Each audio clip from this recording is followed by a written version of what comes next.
Hello, and welcome to the Sleep Haunt. If you're new here, please subscribe and like the video to support the channel. You can also support us by sending a super thanks on this video. Your support truly helps the channel grow. Now, relax and enjoy the story. Story number 1.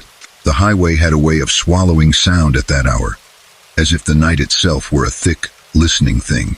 Miles of two-lane blacktop stretched ahead of the rig, the painted lines slipping beneath the hood like quiet, hypnotic waves. The driver, his name stitched in fading red thread on his shirt pocket, Cal, kept his hands loose on the wheel, his eyes softened by the rhythm of the road. Outside the cab, fog had begun to gather, low and pale along the ditches, smearing the distant shapes of fence posts and trees into uncertain smudges. It was approaching 3 a.m, that hollow time when most of the world was either fully asleep or regretting that it wasn't. The dashboard glowed a muted amber soft light catching on the edge of a crumpled coffee cup and the worn leather of the steering wheel.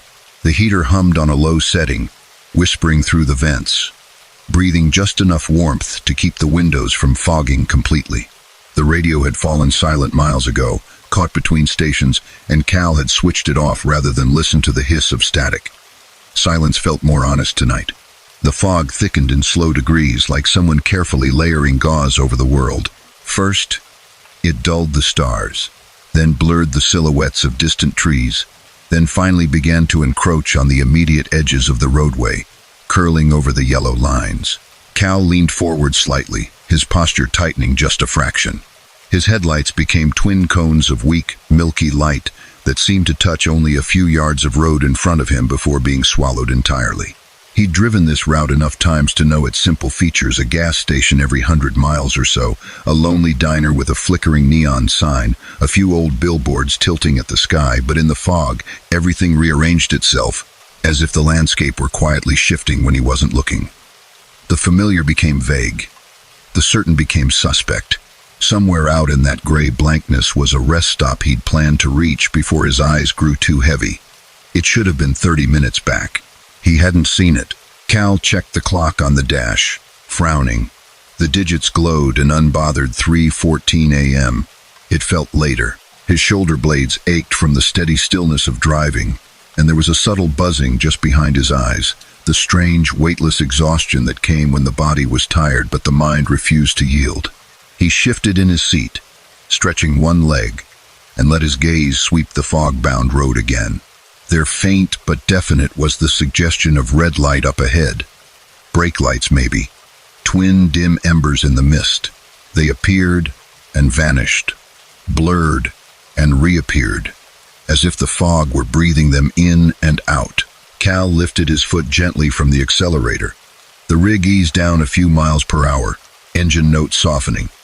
He watched the red points carefully. They stayed where they were, hanging in the fog at an unchanging distance, never seeming to grow closer or farther away. He glanced at his speedometer. 55. The road curved gently right, but the red lights curved with it, pinned on some unseen vehicle ahead. Yet no shadow of a truck or car came into view, only those two dull points, exactly level with his own line of sight, unwavering. The kind of coincidence that made the small hairs at the back of the neck take notice. He told himself it was simple. A car ahead moving at the same speed, lost in the same fog. The mist could play tricks with depth and distance. That was all. Minutes slipped by 5, 10, then more. The red lights remained, the only constant shape in a wall of shifting gray. They grew no larger, no brighter, no closer. Just there, persistent, companionable in a strange way. The road's monotony and the late hour fused with the steady glow, and soon the lights became a kind of anchor point for his vision, something to fix on in the featureless white. The first odd thing was the absence of tire spray. In weather like this, even a light haze left a faint mist kicked up by vehicles ahead, a subtle shimmer in the headlights. But his beams touched only empty vapor, smooth and undisturbed. And then there was the clock, which seemed reluctant to advance. At some point, with the red light still hovering unchanged before him, Cal looked down and saw that it read 3:22 a.m. It had been 3:14 a.m. a very long time ago. He checked his watch out of an old habit. The face was scratched, the hands ticked steadily. 3:34 a.m. A quiet disagreement. He frowned, eyes pulling back to the road. The red light stared back from the fog, unblinking. He noticed he'd tightened his grip without meaning to. His fingers rested too firmly on the wheel, the knuckles pale in the dim cab light. He forced them to relax. The heater hummed. The engine thrummed. The world beyond remained blank and soft. A padded cell of fog. Somewhere in the distance, muffled by thickness of air, a single far-off horn sounded once and then faded, carrying no direction with it, only the idea of distance. It occurred to him then that he had not seen a single oncoming vehicle in more than an hour. No opposing headlights kissing the edge of his windshield, no wash of light brushing his cab as another truck thundered past. Only his rig, his thin spears of light, and those red patient points ahead. A narrow sign slid briefly into view on the right, its surface beaded with moisture, letters nearly lost in the fog. He caught only a fragment. Mile 47. The numbers weren't right. He should have passed that marker ages ago. Or not yet. He couldn't quite recall. Memory folded in on itself, edges blurring just like the tree line. Fatigue, he decided. The mind made strange echoes when it was tired. The red lights flickered. Not significantly, just a subtle, quick dimming, barely perceptible. Then again, a heartbeat later, as if the unseen driver had lightly tapped his brakes. Cal eased back a couple more miles per hour, watching for any curve, any obstruction, any hint of why the vehicle ahead might be slowing. The fog revealed nothing. He thought of the last truck stop he'd visited, hours back. The waitress with the tired smile and the too bright coffee. The way the overhead lights buzzed faintly, like trapped flies. He remembered a map pinned behind the counter. The highway, a thin vein of red ink drawn across a wide, pale state. He'd traced it with a fingertip, calculating time and distance. It had seemed so straightforward then, a simple measure between point A and point B. Now the road felt less like a line and more like a loop. A question with no firm edges. The red lights pulsed again, somehow softer now, as if sinking deeper into the fog. For the first time, he wondered if they were brake lights at all. There was something almost organic in the way they glowed. A gentle breathing in brightness and out again. A steady inhalation of crimson. The cab felt smaller, the air a little thicker. He became aware of every quiet sound. The swish of his jacket when he shifted his shoulders. The faint clink of his thermos rolling a fraction in its holder each time the road dipped. The distant, almost secret ticking in the dash as some unseen component cycled. He spoke aloud without quite planning to, voice rough in the stillness. "You're just another driver, buddy. That's all you are." The words fell flat, absorbed by the soft interior and the denser silence outside. The red lights did not react. They hovered, unchanged, forever just beyond reach. Another mile marker appeared. Mile 47. The same tilt, the same smear of grime across the lower corner, the same faint scratches running down the aluminum surface. He knew it was the same sign. An absolute certainty passed through him with a small jolt, as undeniable as gravity. He had not turned around. He had not taken an exit. Yet here it was. The same mile, a second time. The wheel felt different under his palms now. Not in any definitive way, no strange texture, no change in temperature, just a subtle wrongness, like picking up a familiar mug and finding its weight slightly altered. He thought, briefly and rationally, about pulling over, waiting out the fog, letting the world rearrange itself around him instead of moving through it. But the idea of stopping, of turning off the engine and letting the night close in, was worse. The truck's motion was a heartbeat. If it stopped, something else might begin to move instead. Up ahead, the red lights began to drift. Not closer or farther, but gently side to side, as if the vehicle were weaving within its lane. Cal's own tires hummed a bit louder against the asphalt as he corrected subtly, staying centered. The red glow swayed left, then right, then left again. Sleepy driver, he thought. Or something in the fog pushing at the world, bending straight lines into soft curves. He blinked hard, twice, but the weird sway persisted. The lights moved in a slow pendulum rhythm now, carving arcs in the mist. Between swings, for the tiniest of instants, there seemed to be nothing, no road, no fog, no lights, just a small pocket of absolute depthless dark. Each time the red points returned, that brief gap felt longer, like the pauses between breaths in someone fast asleep. His watch ticked steadily. The truck's clock declared it was 3:22 a.m. again. The heater sighed, then quieted, as though something had pressed a hand over its mouth. The temperature in the cab sank by a slight, almost polite degree. Moisture blossomed along the inner edge of the windshield where cold exterior air had found a way to lean closer. Ahead, the red lights slowed their swaying and then, with a measured hesitance, began to rise. Not sharply, not in any sudden leap, but in a gradual, uncanny ascent. Inch by inch, they climbed higher in the fog, until they were no longer level with his own headlights, but elevated, hovering at a height no taillights should be. They should have belonged to something lifted on tall stilts, or to nothing at all. Cal's foot eased further off the accelerator until the truck was gliding, heavy and slow, its own momentum carrying it forward. The engine's song lowered to a murmur. He stared, eyes beginning to sting. The red lights continued to climb, now high enough to be on level with the tops of distant telephone poles, though he could see no poles, no wires, nothing but white. His pulse made a slow, careful drumbeat in his ears.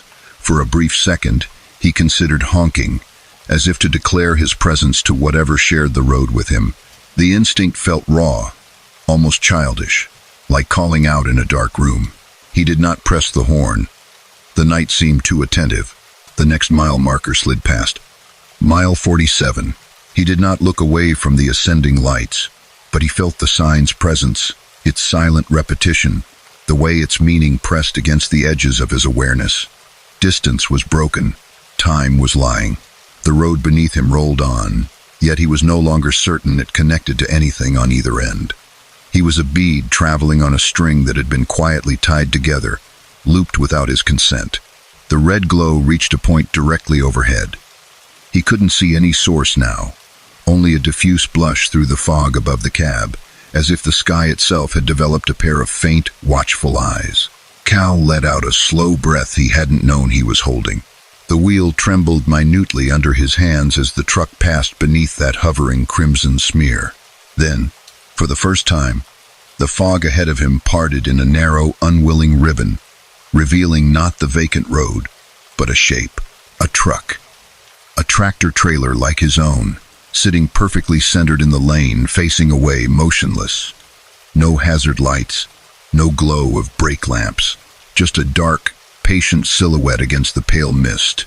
Its trailer was unmarked, a long, smooth rectangle, too clean, as if freshly cut from the absence of the night.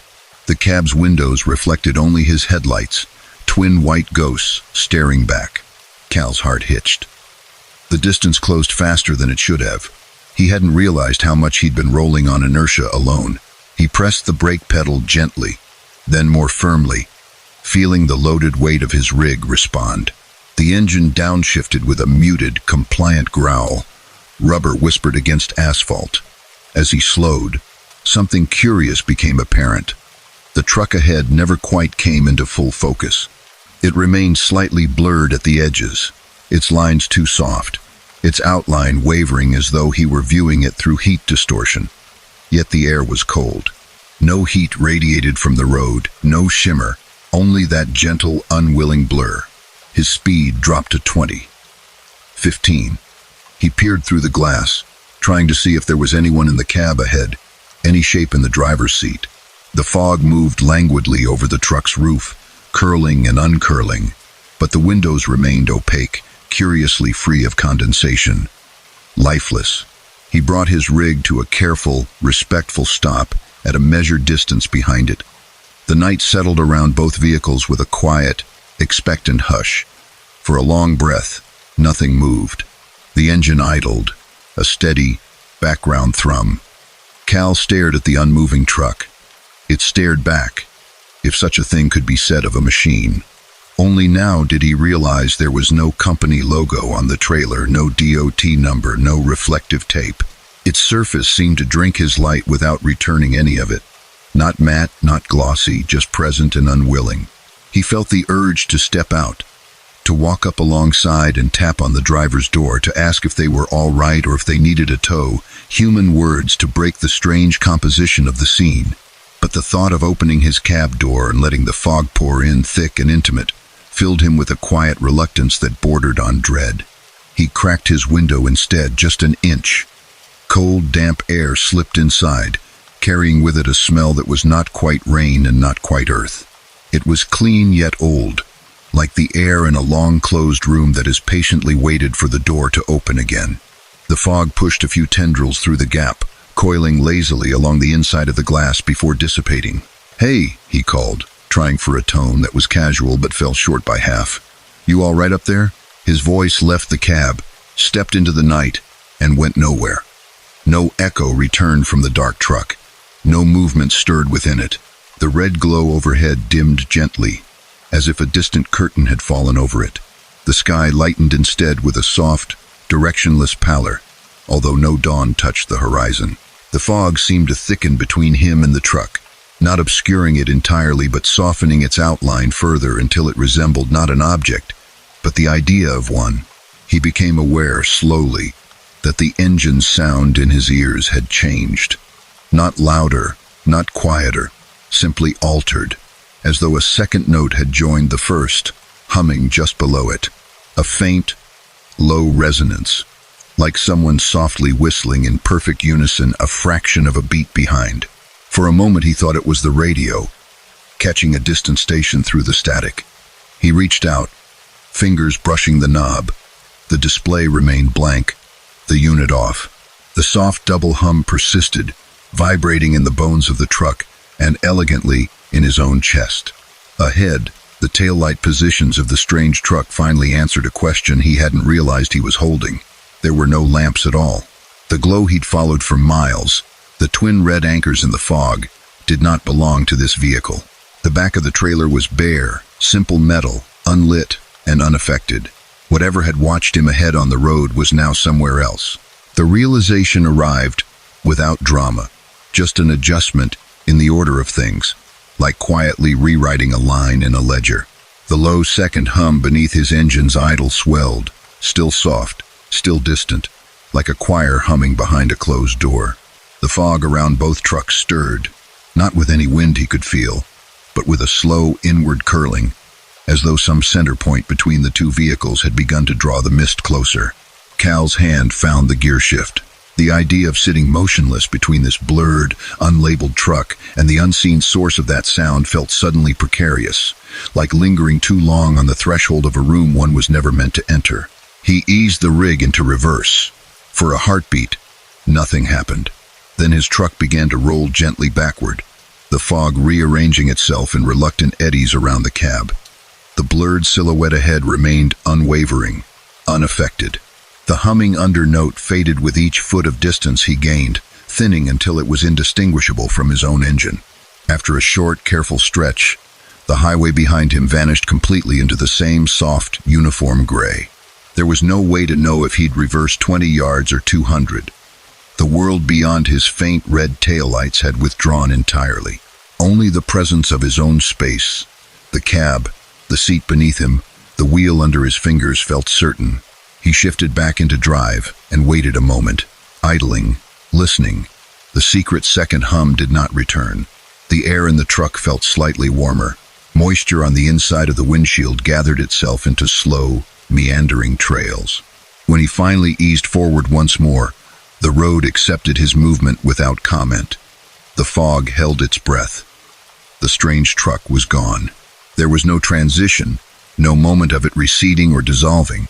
One instant, its blurred shape awaited, a fact among uncertainties. The next, his headlights touched only empty mist and an unoccupied stretch of lane. The space where it had been felt oddly denser, as though something had stepped away but not yet fully departed. His pulse skipped once, and then found a new, deliberate rhythm. He said nothing this time, made no sound, simply guided the rig ahead. The mile marker rose out of the fog on the right. Mile 48. The numbers were clear, ordinary, bearing no hidden intent. The dashboard clock read 4:03 a.m. His watch agreed, its hands standing in quiet confirmation. Out of the corner of his eye, a pair of red points appeared once more in the rearview mirror, distant and small, following in the fog at an unchanging distance. Cal did not turn his head to look at them straight on. He watched the road instead, the slow revelation of its asphalt ribbon beneath his lights. The heater breathed a steady warmth now, and the cab felt more solid, more defined. Somewhere far behind, or perhaps very close and cleverly disguised by distance, a low, contented hum persisted, blending seamlessly into the sound of the highway. The fog began, imperceptibly at first, to thin. Story number 2. The highway in this part of the country had a reputation among drivers, though no one could point to anything specific. No fatal curves, no treacherous mountain passes, no stretches notorious for black ice. It was just a long, low run across gentle ground, a ribbon of asphalt laid over fields and sparse woodland. Still, most truckers spoke of it with the same faint reluctance, the same half-joking phrases that never quite hid their unease. Tonight, the road lay under a blanket of fog so dense it seemed to have weight, pressing down on the cab's roof with a quiet, invisible hand. The driver, a woman named Dana, rested her elbow on the door and her fingers lightly on the wheel. Her rig's headlights reached only a short way ahead, their beams swallowed into a milky glow that revealed the next dozen yards of pavement and nothing more. The world beyond that small circle of light might as well not have existed. The cab was a small universe of soft sounds. The heater whispered a low, content rumble, sending out steady warmth. The dashboard clock glowed a gentle blue 2:47 a.m. Her thermos, wedged into its holder, clicked faintly each time the truck hit a tiny imperfection in the road. The faint rustle of papers in the passenger seat, a logbook, and a folded map, sang a thin, papery song whenever the cab shifted. The radio was turned low, just a hush of static and hints of music too distorted to make out. Outside, the fog moved in slow currents, not so much drifting as thinking, taking its time and deciding which way to go. It gathered in pale, luminous pockets near the ditch, then lifted to brush against the cab's windows, leaving behind beads of moisture that clung like quiet fingerprints. Trees off to the side were reduced to suggestions, dark, vertical strokes, swallowed up by gray. Dana's eyelids felt heavy at the corners, but her gaze was sharp. Years on the road had taught her that this hour, wrapped in fog and solitude, asked for a different kind of awareness. Not just for hazards of the physical kind, but for the strange way the mind reached out beyond the glass at night, looking for shapes in emptiness. The last rest stop had been nearly 90 miles back, a small collection of vending machines, 2 dim lampposts, and a restroom that smelled faintly of disinfectant and old coffee. She'd stretched her legs, listened to crickets hidden in the grass, and watched the fog begin to pool at the low points of the lot like something poured from an invisible jug. It had been light then, almost delicate. Now it was complete. She passed a reflective sign on the right, its shape vague in the mist. Scenic overlook, 2 miles, it declared in cheerful, blocky text. At this hour, the notion of scenery felt abstract. The world had been reduced to a narrow corridor of road, the white shoulder line her steady companion, the yellow center line, a faint, intermittent ribbon that rose and fell with the land. Her phone, resting screen down beside the logbook, vibrated once a soft, insect-like buzz. No reception out here. It must have been some delayed notification finally finding a gap in the interference. She ignored it. The fewer distractions between her and the road, the better. The fog thickened in a sudden, tangible way, like crossing a threshold. One moment she could see the reflective posts at the edges of the highway up ahead, ghostly white ticks, marking off distance. The next, those posts vanished, eaten by a solid wall of pale gray. Her headlights rebounded off it, glaring back into the cab in a gentle, unfocused glow. The horizon ceased to exist. There was only the immediate now, each second of road discovered at the last possible moment. Her hands tightened slightly on the wheel. She reduced her speed, feeling the weight of the trailer behind her respond. The engine's pitch dipped to a lower, steadier hum. Everything inside the cab seemed to lean in, listening. Somewhere out in that fog, a horn sounded a distant, mournful wail, so soft it might have been imagined. It had no clear direction. It simply existed, a thread of sound laid across the night.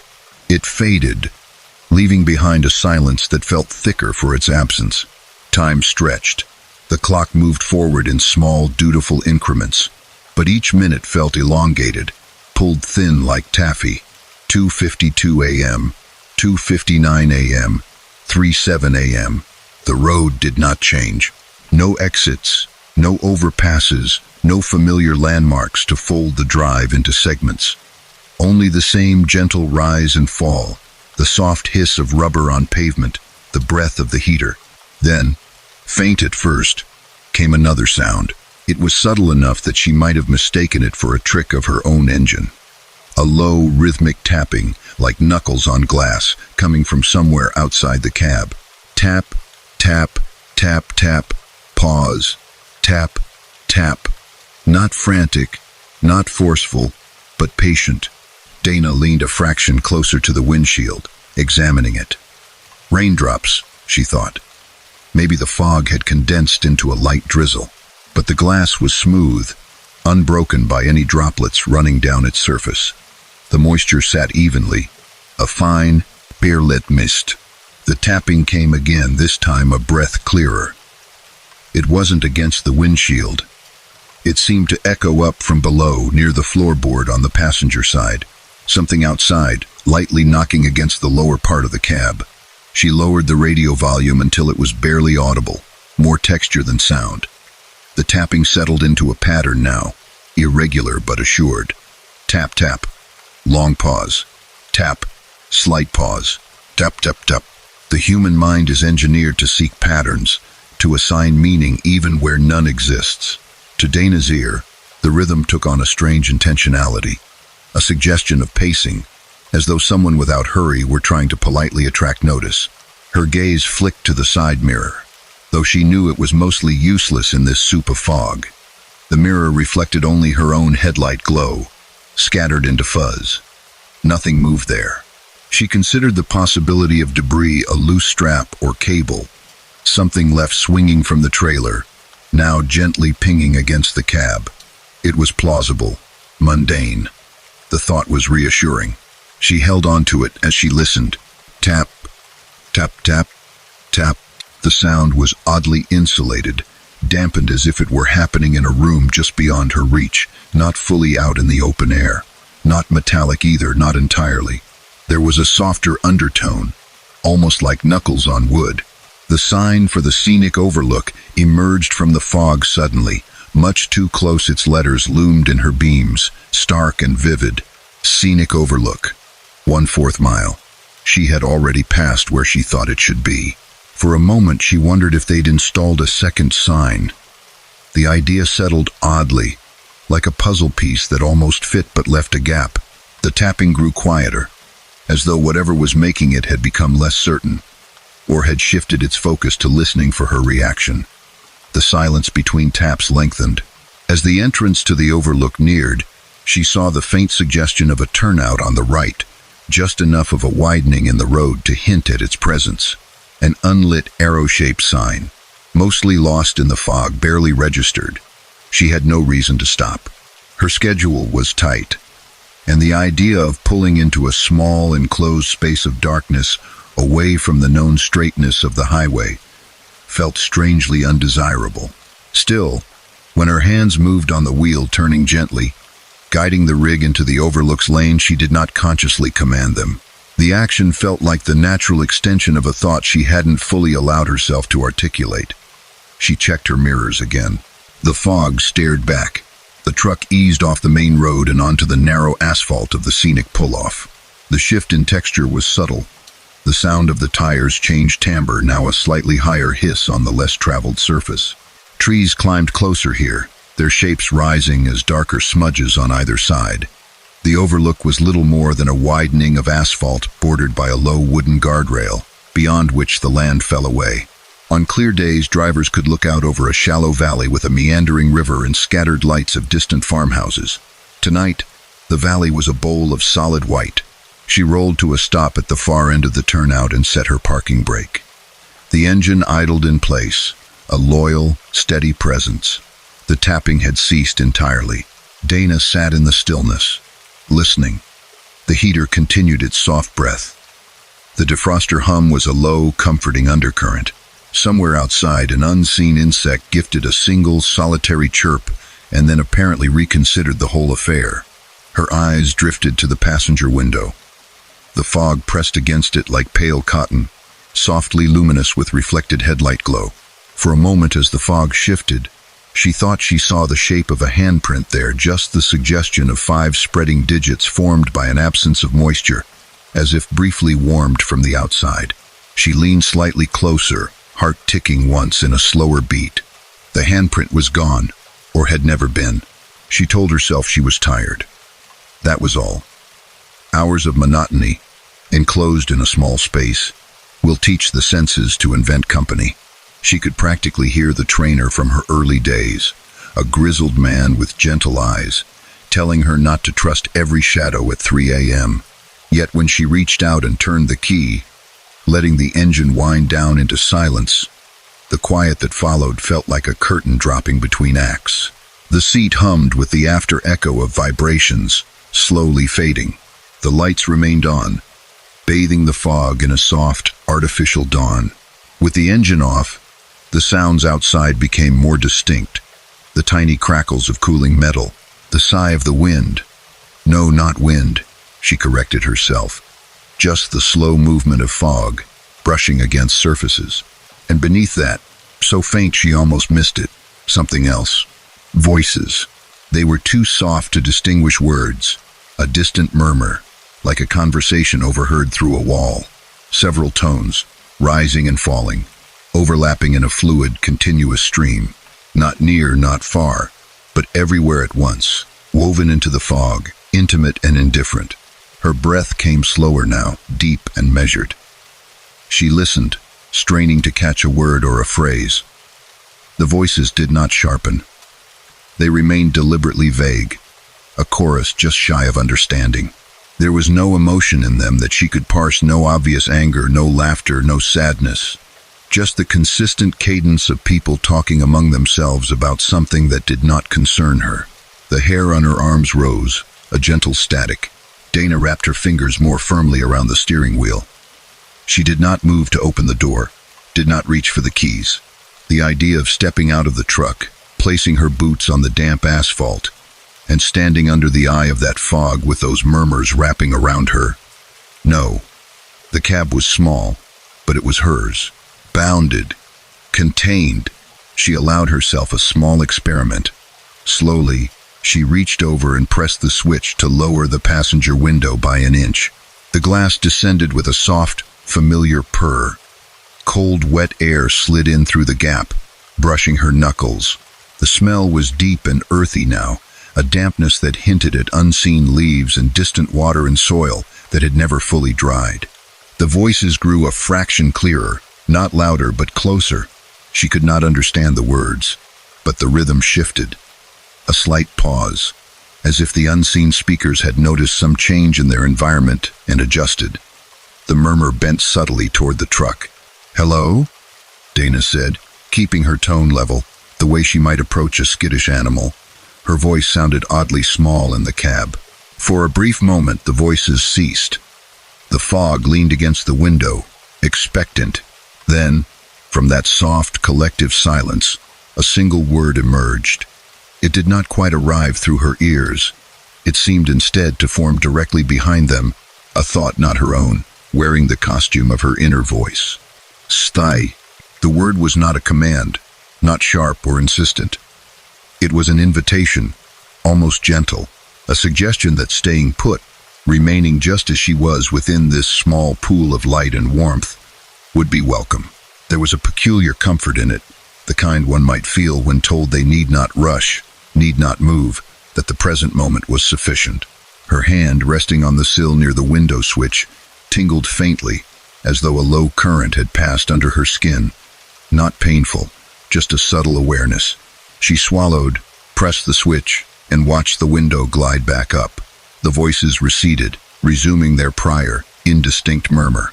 The single word unraveled in her mind, leaving behind no echo she could hold on to. The truck, engine off, lights casting their steady halos, became an island in the overlook. The fog shifted along the edges of the beams, occasionally thinning enough to hint at the emptiness beyond the guardrail, then knitting itself back together in a seamless curtain. Time inched forward. 3:18 a.m., 3:24 a.m. The clock's progression felt both too slow and strangely uncertain, as if each minute were being negotiated rather than simply granted.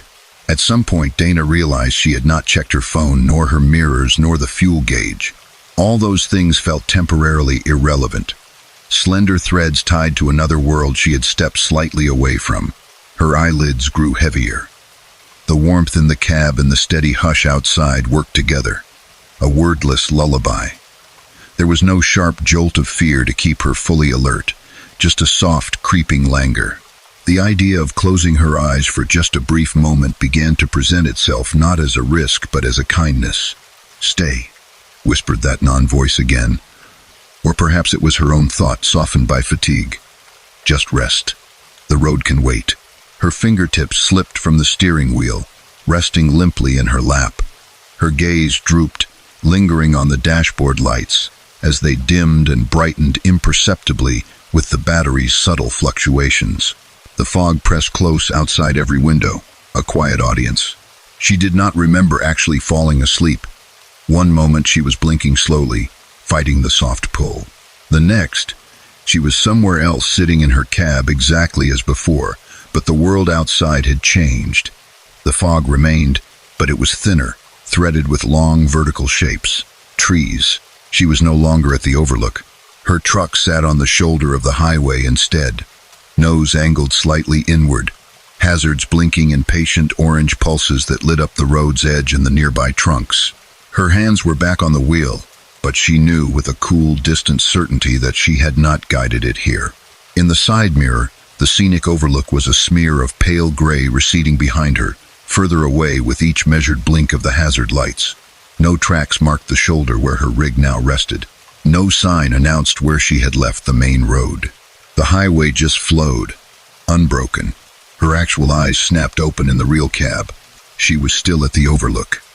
The engine was off. The window was closed. The fog pressed close and featureless against the glass. Her hands were exactly where she remembered leaving them. The hazard lights were not on, though the vivid impression of their steady blink still echoed in her mind. She had not slept. Not really. Or had she? Her heart was beating faster now, though not in panic, more in a steady, disciplined readiness, like a runner at the starting line. The voices in the fog had quieted entirely. Even the sense of their presence had faded, leaving behind a silence that felt somehow thinner than before. The word "stay" did not repeat. The invitation had been offered. The refusal, if that's what this was, lay with her now. Without fully deciding to, Dana reached for the keys and turned them. The starter engaged with its familiar series of clicks and low grinding hums, then caught. The engine roared briefly and then settled into its usual idle pulse, a firm, anchoring rhythm. The cab shivered as vibrations returned to its frame.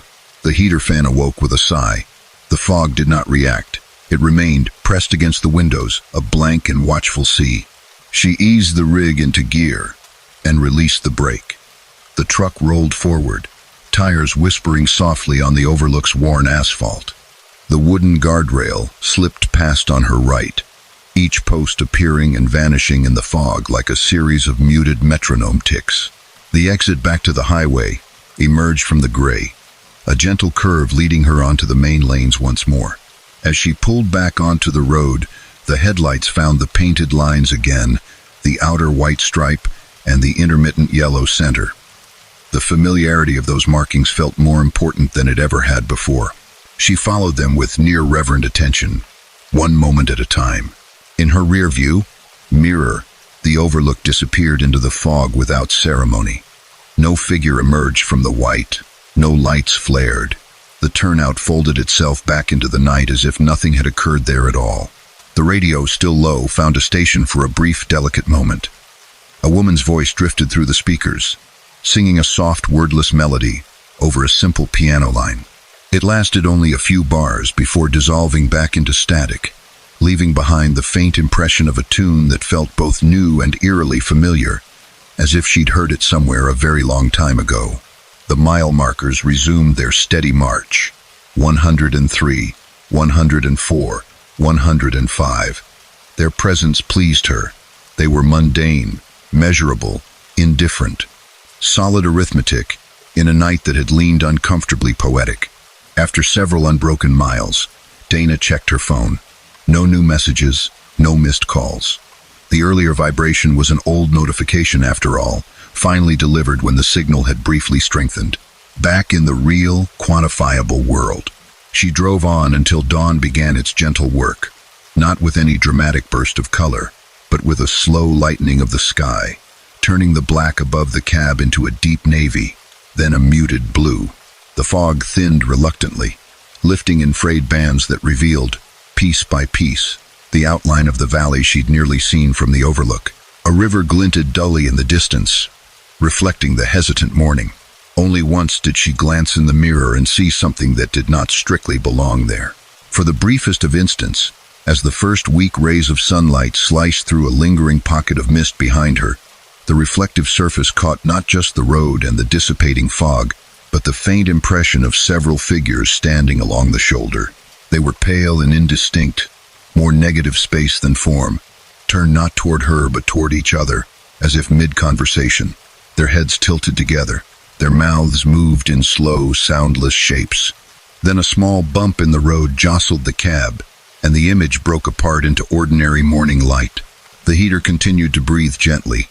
The radio cycled in and out of stations. The miles ahead unrolled themselves in a familiar pattern. Behind her, somewhere along that fog-draped stretch of scenic overlook and empty highway, the voices resumed their endless, patient murmur, waiting for the next engine to slow, the next pair of headlights to turn gently from the main road and pause within the circle of their attention. Story number 3. Out on the long Midwestern routes, there were stretches where the land forgot how to rise. The highway ran straight enough that some truckers joked you could tie a wrench to the wheel and take a nap, though no one actually did. Out here, the sky felt oversized.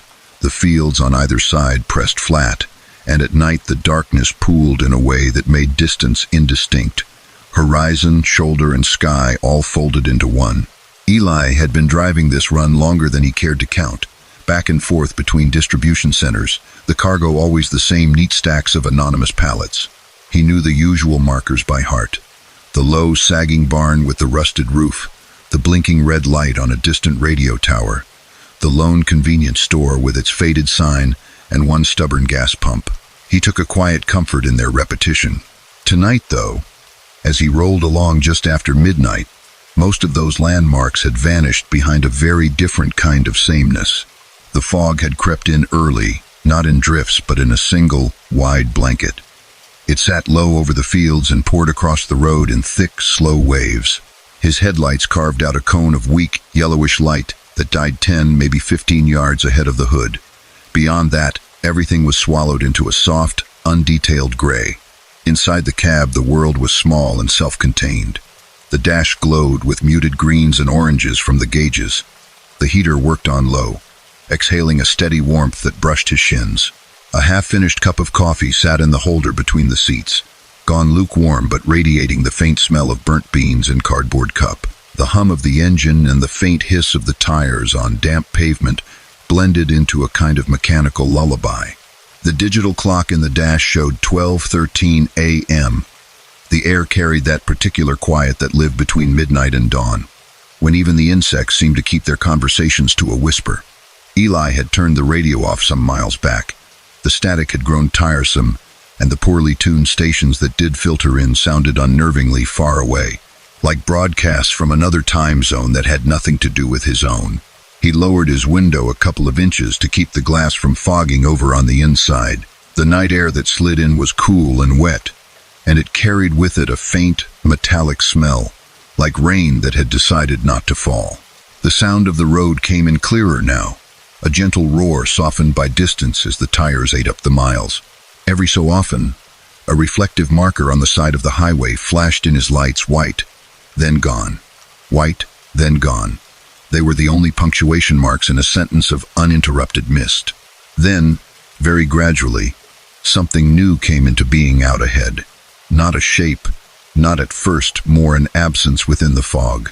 A slightly darker vertical smudge in the gray. Eli leaned forward a little, squinting. His hands adjusted their grip on the wheel without his telling them to.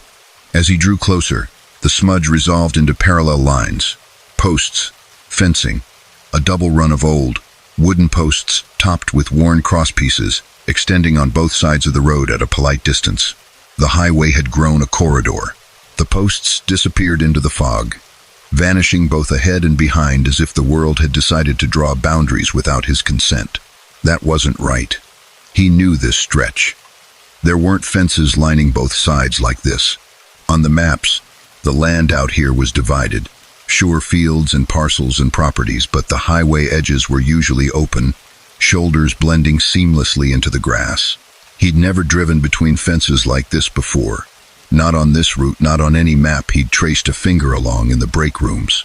He let his gaze flicker to the shoulder, just long enough to confirm it. Low posts, old wood, spaced evenly, dark with moisture. No wire strung between them that he could see, just those vertical markers, rising up and vanishing into the fog behind them. They marched on ahead like a set of rails for some unseen, larger track. He checked his mirrors. The rear view showed only the faint glow of his own trailer lights reflected back by the mist. The side mirrors offered more of the same, their curved edges catching the blur of fence posts sliding past into nowhere. The feeling of being in a tunnel tightened, not through stone or concrete, but through deliberately parallel lines. The engine kept up its steady note. The fuel gauge sat just above half. Nothing mechanical was wrong. This was something else. Something in the fabric of the night. The first sign appeared on the right a moment later, small and square, its reflective coating catching his headlights. He read it without quite meaning to. Rest area, 1 mile. The letters were blocky and simple. He tried to conjure a memory of a rest area out here. The usual small parking lot, vending machines, maybe a bathroom with humming fluorescent lights. Nothing came to mind. On his usual runs, the real rest stop was further down, closer to the state line. Maybe they'd built a new one. The chains of fence posts continued, patient, equal on both sides. The fog thickened a little more, like someone turning a dimmer switch down another notch. The road narrowed in his perception, the edges closing in. He slowed a degree, watched the speedometer nudge downward.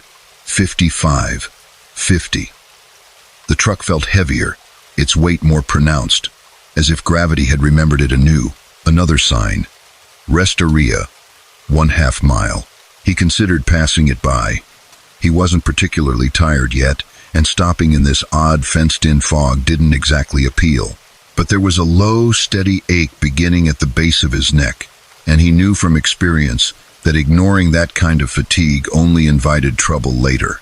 A quick stop wouldn't hurt, he told himself. Stretch his legs, splash water on his face. The entrance to the rest area appeared shortly after, more hinted at than revealed a gap in the fence on the right, a modest break in the fog, where the white shoulder line curved inward. A blue sign with the familiar symbols. A tree, a bench, a universal bathroom icon.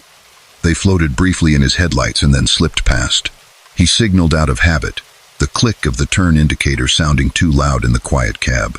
The truck eased off the highway and onto the side lane.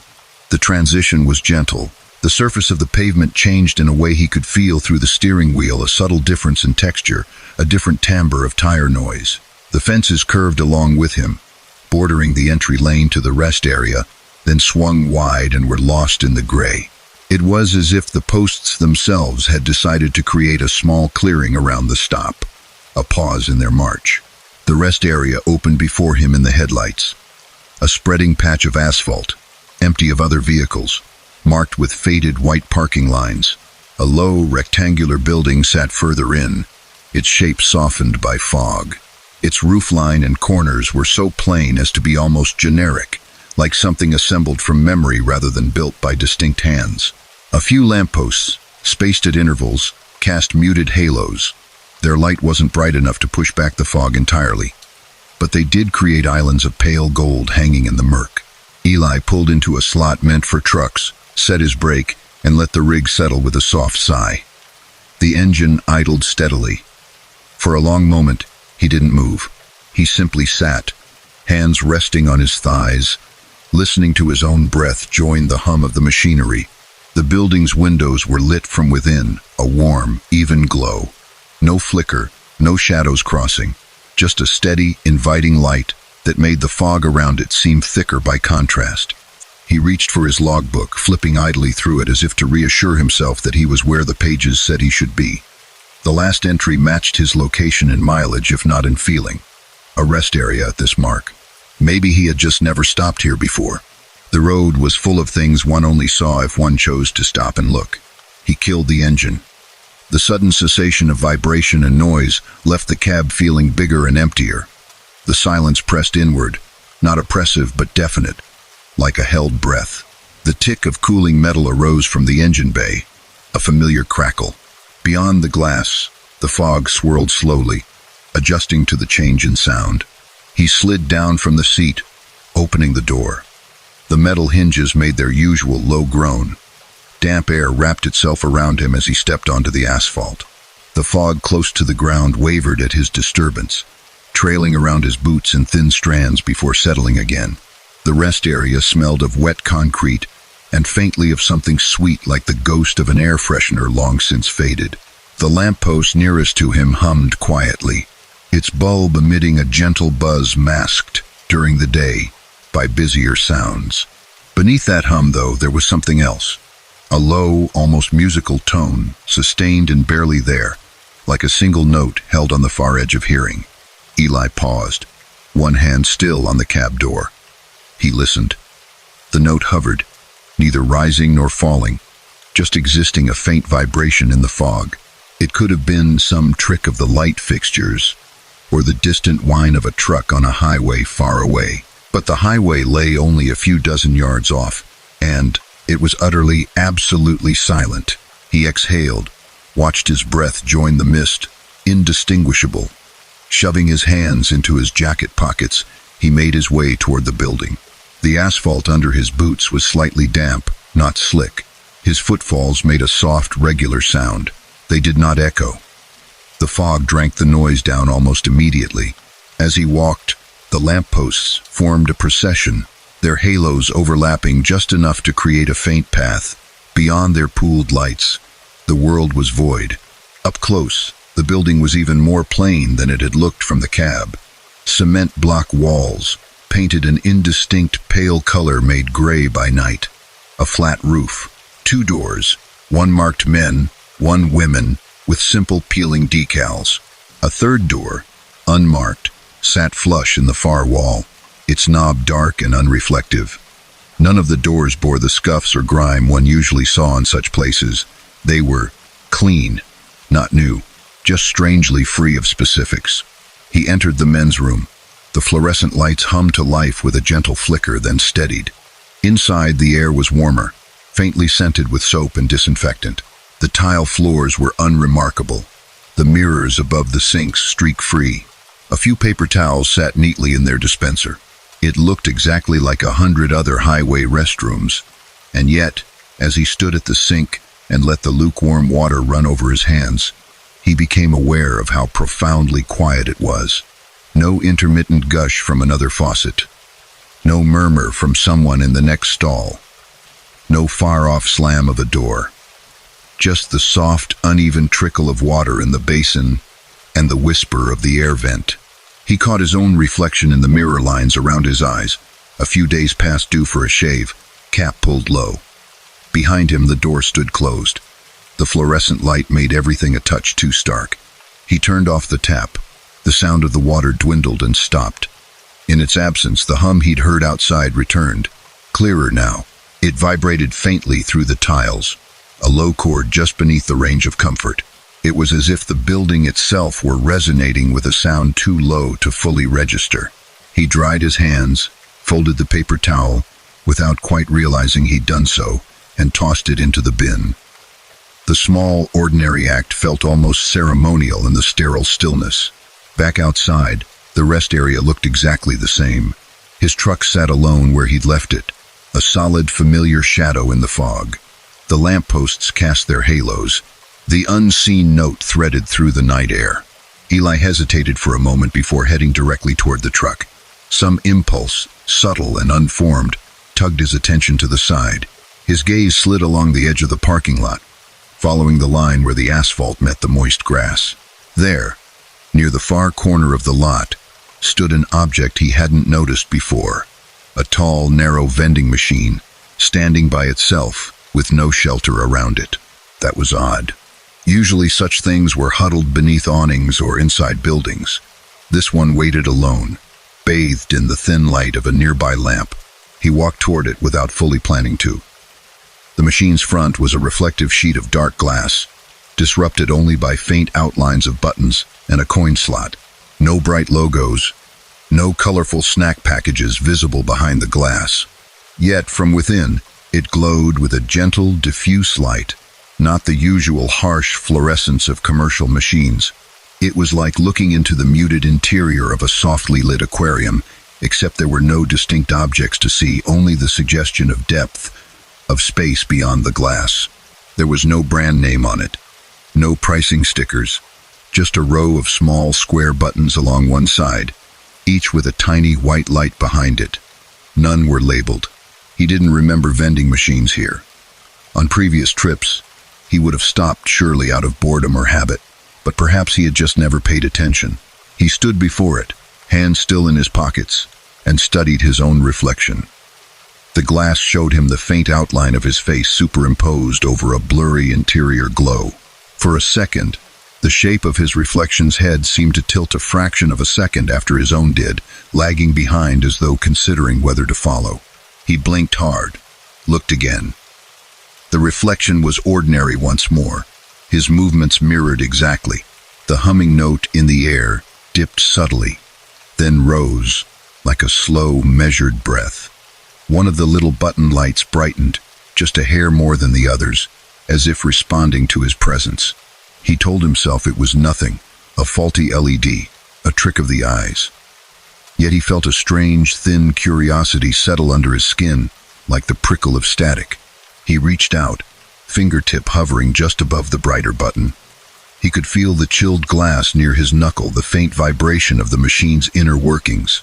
He thought of all the familiar selections such machines usually held. Chips, candy bars, little bottles of something sweet and caffeinated. Harmless, known things in predictable rows. His finger brushed the button. There was a soft, barely audible click from within. The inner glow of the machine deepened slightly, becoming warmer, more golden. Behind the glass, shapes began to coalesce, not clear items spiraling forward to be dropped, but hazy, layered images overlapping one another, like faint reflections of other places with too many surfaces in between.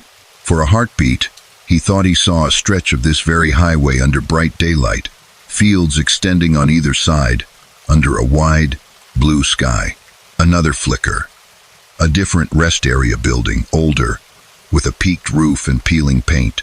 Then a brief, almost subliminal flash of the interior of a truck cab that wasn't his. The seating slightly different, a bobbing novelty toy on the dash, someone's hand resting calmly on a wheel. The images were far too quick and faint to grab onto, like watching reflections in rippled water. He took a half step back. The humming note in the air pulsed once, then settled again. The inside of the machine returned to its diffuse glow. The button lights leveled out. None shone brighter than the rest. Eli realized he'd been holding his breath. He let it out slowly, feeling the dampness of the fog prickling against his skin. Without fully turning his back to the machine, he angled away from it and made his way back toward his truck. The cab, when he climbed up and slid into the driver's seat, felt more reassuring than it had earlier. The worn patch on the steering wheel, the slight rattle in the overhead compartment, the faint smell of coffee and road dust, all of it grounded him. He closed the door firmly, shutting out the humming note and the subtly pressing fog. He turned the key. The engine came back to life with a comforting series of sounds, the starter's brief protest, the stronger rumble catching, the rise and fall as the idle settled. The dash lights flickered, then steadied. He took a long breath, placed his hands on the wheel, and checked his mirrors. The rest area lay around him, unchanged. The vending machine stood alone in its pool of light, emitting that soft glow. No one else had arrived. No one else was leaving. The clock on the dash read 12:14 a.m. He frowned at it. That couldn't be right. He'd been there long enough for more than a single minute to pass. He checked his wristwatch. Its hand showed 12:21. 7 minutes. Reasonable. The discrepancy was small enough to dismiss as an aging dash clock finally slipping. Yet somehow, the digital numbers on the dashboard, holding at 12:14 as if stuck, bothered him more than they should have. As he watched, the digits flickered once, the top bar of the 4 dimming and then returning. Then, with a small, almost apologetic blink, the time jumped to 12:22. He put the truck into gear and eased out of the parking slot. The tires rolled over the damp asphalt, the steering a steady weight in his hands. He guided the rig toward the exit lane that led back to the highway. As he approached the mouth of the rest area, where the lane met the main road, something in his peripheral vision tugged. In the side mirror, the vending machine shone in its lonely corner, but it was no longer alone. For just a moment, in the blurred reflection, he thought he saw someone standing before it, a human shape, tall and still, facing the glass. His foot hovered over the brake. He turned his head to look back directly, craning his neck slightly to peer through the passenger window. The corner of the lot was empty. The vending machine glowed quietly to itself. No figure, no motion. He faced forward again and pulled out onto the highway. The fences were gone. The road's edges were once more the open shoulders he knew, blending into the dark, flat fields. The fog remained, but it seemed looser now, less structured. It rolled and eddied in more natural patterns, no longer bound to any invisible lines. He set his speed, letting the truck settle into its long, comfortable roll. The highway stretched ahead in its familiar, unremarkable way. The radio, still off, caught his eye. On a whim, almost as a test, he reached out and turned the volume knob just enough to bring it to life. Static greeted him, soft and wide. Then, beneath it, a voice. Not a DJ, not a song. A low, indistinct murmur, like someone talking in a room down the hall with the door half closed. He turned the tuner slightly. The murmur stayed with him, changing timbre but never resolving into clear words. It had the same quality as the humming note in the rest area, constant, unbroken. He turned the radio off again. The miles slipped by. A sign appeared at the roadside. Rest area, 32 miles. The same generic icons, the same bland assurance of facilities ahead. He tried to remember the name of the one he'd just left, some identifying number. None had been posted that he could recall. His watch ticked along faithfully. 12:39, 12:47. The world outside the cab stayed wrapped in fog, yet the oppressive feeling of the fenced-in corridor had faded. He passed a lone farmhouse light far to his left, just a small, steady glow pressing gently against the night. It was mundane, almost pretty. He relaxed incrementally. After another half hour, the fog began to thin, not dramatically, but enough that the faint line of a distant tree row appeared now and then, dark jagged silhouettes against a slightly lighter sky. The horizon began to reassert itself, a pale smear where dawn would eventually gather. He glanced in his rearview mirror. The highway behind him curved out of sight, vanishing into the lingering mist. Nothing followed. No other headlights. No solitary glow from a rest area. Yet, for 3 slow heartbeats, as his eyes lingered on the mirror, the reflective surface seemed to deform. The straight lines of the road behind warped slightly, like a view seen through heat wavering over asphalt. Something else looked back at him through that bend. Not a face, not a figure, but the faint impression of parallel lines, posts, perhaps receding into an invisible distance. Then he hit a minor bump in the road. The mirror vibrated. and the vision broke apart. When the glass stilled, it showed only the honest, plain highway stretching behind. Eli faced forward again. The steering wheel fit his hands just as always. The soft hiss of the tires was the same familiar song.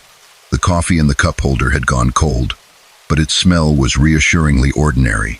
He drove on. Later, at the large, well-lit service plaza closer to the state line, the one he did remember, with its chain restaurant and gas island and bus parking, he pulled in briefly. The place was dotted with other trucks, their cabs dark or dim, their drivers inside getting food or rest. Bright fluorescent lights and the murmur of voices poured out from the glass-walled building. Near the entrance, in a little alcove, where vending machines for snacks and drinks stood in a neat row, one unit sat slightly apart. It was taller than the others, its front a darker, more reflective glass. It bore no brand name. Its buttons were unlabeled. It emitted a soft, golden glow from within. Eli stopped in the doorway, watching it. People passed by without giving it more than a cursory glance, if that. Someone bought a soda from a different machine. Another person fed crumpled bills into a unit with colorful bags of chips. No one approached the silent, dark-faced one. He stood there long enough for the automatic door to slide closed behind him again. The night sealed out. The hum of the interior lighting replaced the hush of fog. Somewhere, a television propped in a corner played muted news. He could feel dimly, beneath all that sound and light, a low, sustained note vibrating through the floor. It might have been the HVAC. It might have been his imagination. It might have been the resonance of something that liked to stand in the corners of places where travelers paused between one nowhere and another. He turned away, heading instead for the coffee counter. The movements of the people around him, the clink of cups, the simple transaction of exchanging a few dollars for a refill, all of it felt grounding, firmly anchored in the kind of reality that came with receipts and fuel logs. When he finally climbed back into his truck and merged once more onto the highway, the fog had thinned to ragged strips trailing low along the ground. The sky ahead hinted at dawn. The rest area he'd visited, fenced by fog and old posts, watched over by a humming note and a vending machine with no labels, did not appear again in his mirrors. On his maps, there was an unmarked patch of shoulder at the mileage where he thought he'd stopped, but no officially designated site. Just open space, according to every diagram he could find. As the light grew and the world unfolded its details again, the red of barn roofs, the green of fields, the distant gleam of other vehicles, Eli found that he did not need to decide exactly what he believed. The road ahead was solid, the wheel under his hands true. Somewhere out there, woven into the blank spaces between marked exits and named towns, there were places that existed mostly at night, arranged not entirely according to human plans. Behind him, in a corner of a rest area that might not always be there, a tall vending machine quietly glowed, its unlabeled buttons waiting patiently for the next curious finger to press down, for the next reflection to lean close and look in, and see not snacks or drinks, but the soft overlapping impressions of roads that had been, and roads that might be, and the quiet, endless passage of people between them. Story number 4. The mountain highway curled like a dark ribbon through the pines, sloping and twisting in careful arcs that felt almost considered, as if whoever had laid the pavement there had been reluctant to disturb the land too much. At night, those curves took on a different character. They were no longer scenic, just the geometry of necessity, the path a driver followed because it was the only one.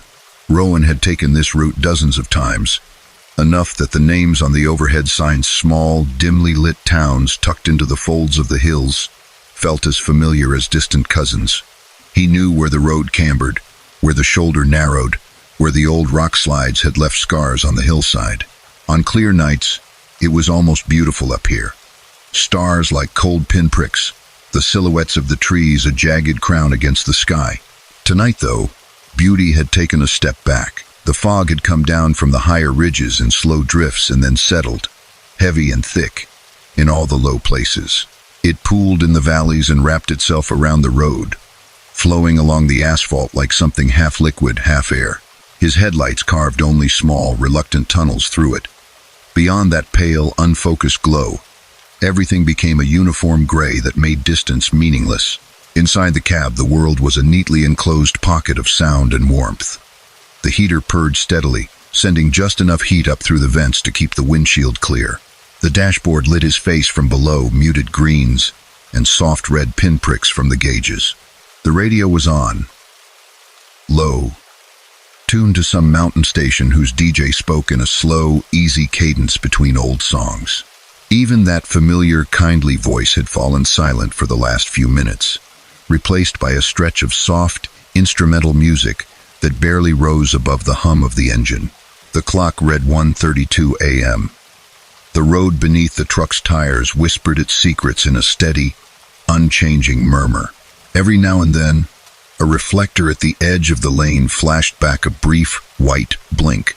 Those moments of feedback, small as they were, reassured him.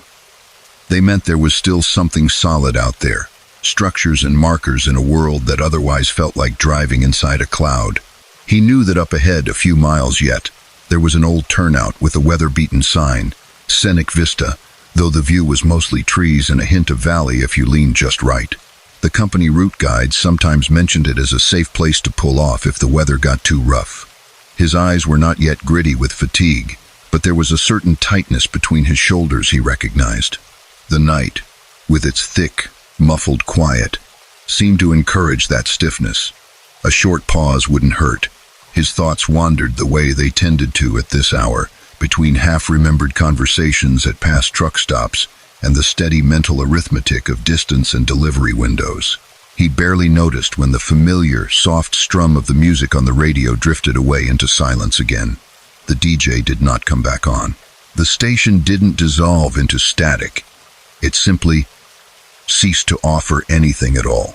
A silent carrier wave, blank and unwavering. He reached over and turned the volume dial a notch. No change. A faint, white noise hiss scraped at the edges of hearing, and then even that tapered off, leaving only the sound of the road and the engine. The channel number glowed on the display, untroubled. The radio claimed to be connected to something that was no longer answering. Rowan left it on. Even the empty, low hiss of it was better than nothing. Isolation sat differently up here, thicker somehow. He could feel the mountain on either side of the narrow strip of asphalt, the way it rose and fell, ancient and indifferent. The first sign that something wasn't quite the way it usually was came in the form of a light. It began as the faintest glow off to his right, somewhere beyond the guardrail and the curtain of trees, a small, persistent brightness that didn't belong to any star. It pulsed, then resolved into something more steady as he drew closer. A house, he thought at first. A cabin light. But there were no homes along this stretch. Not this high up. The terrain wasn't right, the land dropping off too sharply on the passenger side. He kept his eyes on the road and his hands on the wheel, but his attention slipped sideways. Through the side window he caught glimpses of that glow between the dark spines of pines, warm, amber, fixed. Some types of light are different from others. A halogen street lamp has a thin, sterile tone. A car's headlights are sharp, white, quick. This one was softer, with the honeyed hue of a filament bulb in a lamp tucked into a living room corner. It was the sort of light people sit and read by, the kind you see in houses on winter evenings, throwing cozy squares onto the snow. The road curved gently, and the light seemed to follow, always staying just beyond the line of trees, neither falling behind nor swinging ahead. It was as if the truck and the light shared a track, parallel but hidden. He told himself it was some kind of service outpost he'd simply never noticed. A ranger station, maybe, or a small maintenance building tucked into the hillside. The mind preferred explanations, even when it had to borrow them. He rounded another bend, climbing now. The fog thickened at the crest, swirling in denser coils. In that moment of increased opacity, the glow to the right brightened distinctly, as if attempting to push through the fog's new resistance. It pressed itself over the tree line in his peripheral vision, a soft, rounded rectangle of illumination. A window, he realized. Whatever the light source was, it sat behind glass. His foot eased slightly off the accelerator. The truck's weight took the change in stride, slowing by a few miles per hour as it continued to climb. The engine dropped a note lower, The scenic turnout arrived more quickly than he'd expected, its sign materializing out of the mist with only 100 or so yards' notice. The arrow beneath the painted words pointed right toward the dark line of the hillside. The thought of pulling off there now, so close to that inexplicably persistent light, made his shoulders grow tighter. Still, his hands turned the wheel with the familiarity of habit. The truck signaled, clicked, drifted gently into the turnout lane. The transition from main road to spur was smooth. The fog here seemed weirdly reluctant to enter the clearing. The air immediately around the asphalt felt a fraction clearer, the mist hovering at the edges like a curtain pulled back. The Vista lot was small, a simple semicircle of cracked pavement bordered by a low stone wall. In daylight, the wall protected distracted tourists from the drop beyond. Tonight, it was just a suggestion of a boundary, its outline softened by moisture and darkness. Rowan guided the truck into the lot and brought it to a stop facing outward, as he always did when he pulled over cab pointing toward the exit, ready to go. He set the brake. The engine idled. The familiar vibrations ran up through the steering wheel, into his palms. He hesitated with his hand on the key. Normally he'd shut it down to save fuel. But tonight, with that odd light off in the trees and the fog crouching around the edges of the clearing, the idea of silencing the engine made the night feel too eager. He let it run. The low rumble was company. Through the windshield, nothing moved. The fog hugged the edges of the lot, thicker between the pines. The stone wall traced a rough arc in front of him, its top slick and dark. Beyond it, the world fell away into layers of gray. Then, to his right, just beyond the sweep of his headlights, he saw the window. It hung there among the trees, 3 or 4 yards off the ground, framed in darkness, its glow a soft rectangle. No walls, no roof, no visible structure around it, only that panel of light, hovering where no building could reasonably be. Branches cut across it in faint silhouettes. The window seemed to sit among them rather than behind. The glass itself was slightly wavy, like old panes in historic homes, distorting whatever lay beyond into indistinct shapes. For a long moment, all he did was stare. It was large enough to belong to a decent-sized room. The light inside had the color and quality of lamplight, warm and inviting. He could see the suggestion of something like a curtain pulled back to the side's paler lines near the frame, but it was impossible to be sure. The view was fogged not by distance now, but by the glass's own imperfections. No other part of a house revealed itself. No supporting beams, no siding, nothing. The radio, which had been emitting its faint hiss, chose that moment to find something. A few soft piano notes, then a swell of strings, then nothing. The music cut off mid-bar, as if a hand had been laid gently but firmly over the speaker. The hiss drained away and left silence in its wake. The engine idled, the heater blew. The lights held back a fragile circle in the fog. Rowan felt, rather than heard, a shift in the air. Pressure within the cab, the subtle change one notices when an elevator begins to move or when driving through a tunnel. His ears almost popped, but didn't quite make it. In the window among the trees, a shadow moved. It was no more than a darker smudge crossing behind the glass, passing from left to right in an unhurried stroll. A person-shaped absence in the pale glow. There was no detail to seize on, no face, no clothes, only a silhouette with the implication of head, shoulders, torso. The kind of shape you'd glimpse from a distance on a quiet street. The occupant of some warmly lit room going about their business at an hour when you should be asleep and they, perhaps, should be too. The shadow paused near the center of the window, the vague suggestion of its head angled downward, as if looking at something in its hands or on a low table. It stayed that way, motionless, for a count of 10, 20, 30. Rowan realized his mouth had gone dry. He swallowed, fingers pressing more firmly into the leather of the wheel. There was no reason to assume that whatever that was had anything to do with him. People lived in odd places. Lights came from strange sources. Maybe there was some sort of lookout structure out there, a ranger's cabin perched on stilts, and the fog was simply hiding everything but the window. Maybe. Except he knew the map of this lookout. There were no buildings. The turnout existed precisely because there was nothing here. No structures to spoil the view. That was the point. The land dropped off sharply beyond the wall into a ravine. The shadow moved again. It straightened, then turned not fully, but enough that its lack of features began to face the truck's direction. It remained indistinct, a blur of suggestion. It felt like being watched, except he could not see any eyes. For a strange, suspended moment, a picture formed in his mind. Himself sitting in the cab of his truck, lit by the soft glow of his dashboard, visible as a small, framed rectangle of light through his own windshield, hanging alone in the dark. To anything out there, he would be no more or less strange than that window among the trees was to him. Two illuminated rectangles, facing one another across a gulf of fog and night. The engine's idle hitched, just slightly, a hiccup that smoothed out on its own. The shadow in the window tilted its head, its outline blurring and refocusing with the movement. The glass distorted things too much to be sure, but for an instant, he thought he saw the faintest impression of another light behind the figure. Farther inside the unseen room, another lamp, another glow. A space that extended beyond what the window showed. The heater blew cooler for a heartbeat, then resumed its usual warmth. The idea of stepping out of the cab to get a better look surfaced, and was rejected almost in the same instant. The notion of leaving this small enclosed shell and walking closer to that hovering light among the branches seemed like deliberately stepping off a familiar path into something that did not even pretend to be safe.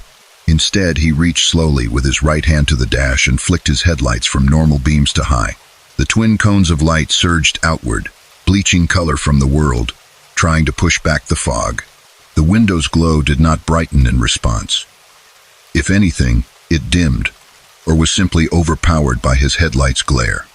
Its interior became more muted, its edges less distinct. The shadow inside wavered, as if the glass itself had shuddered.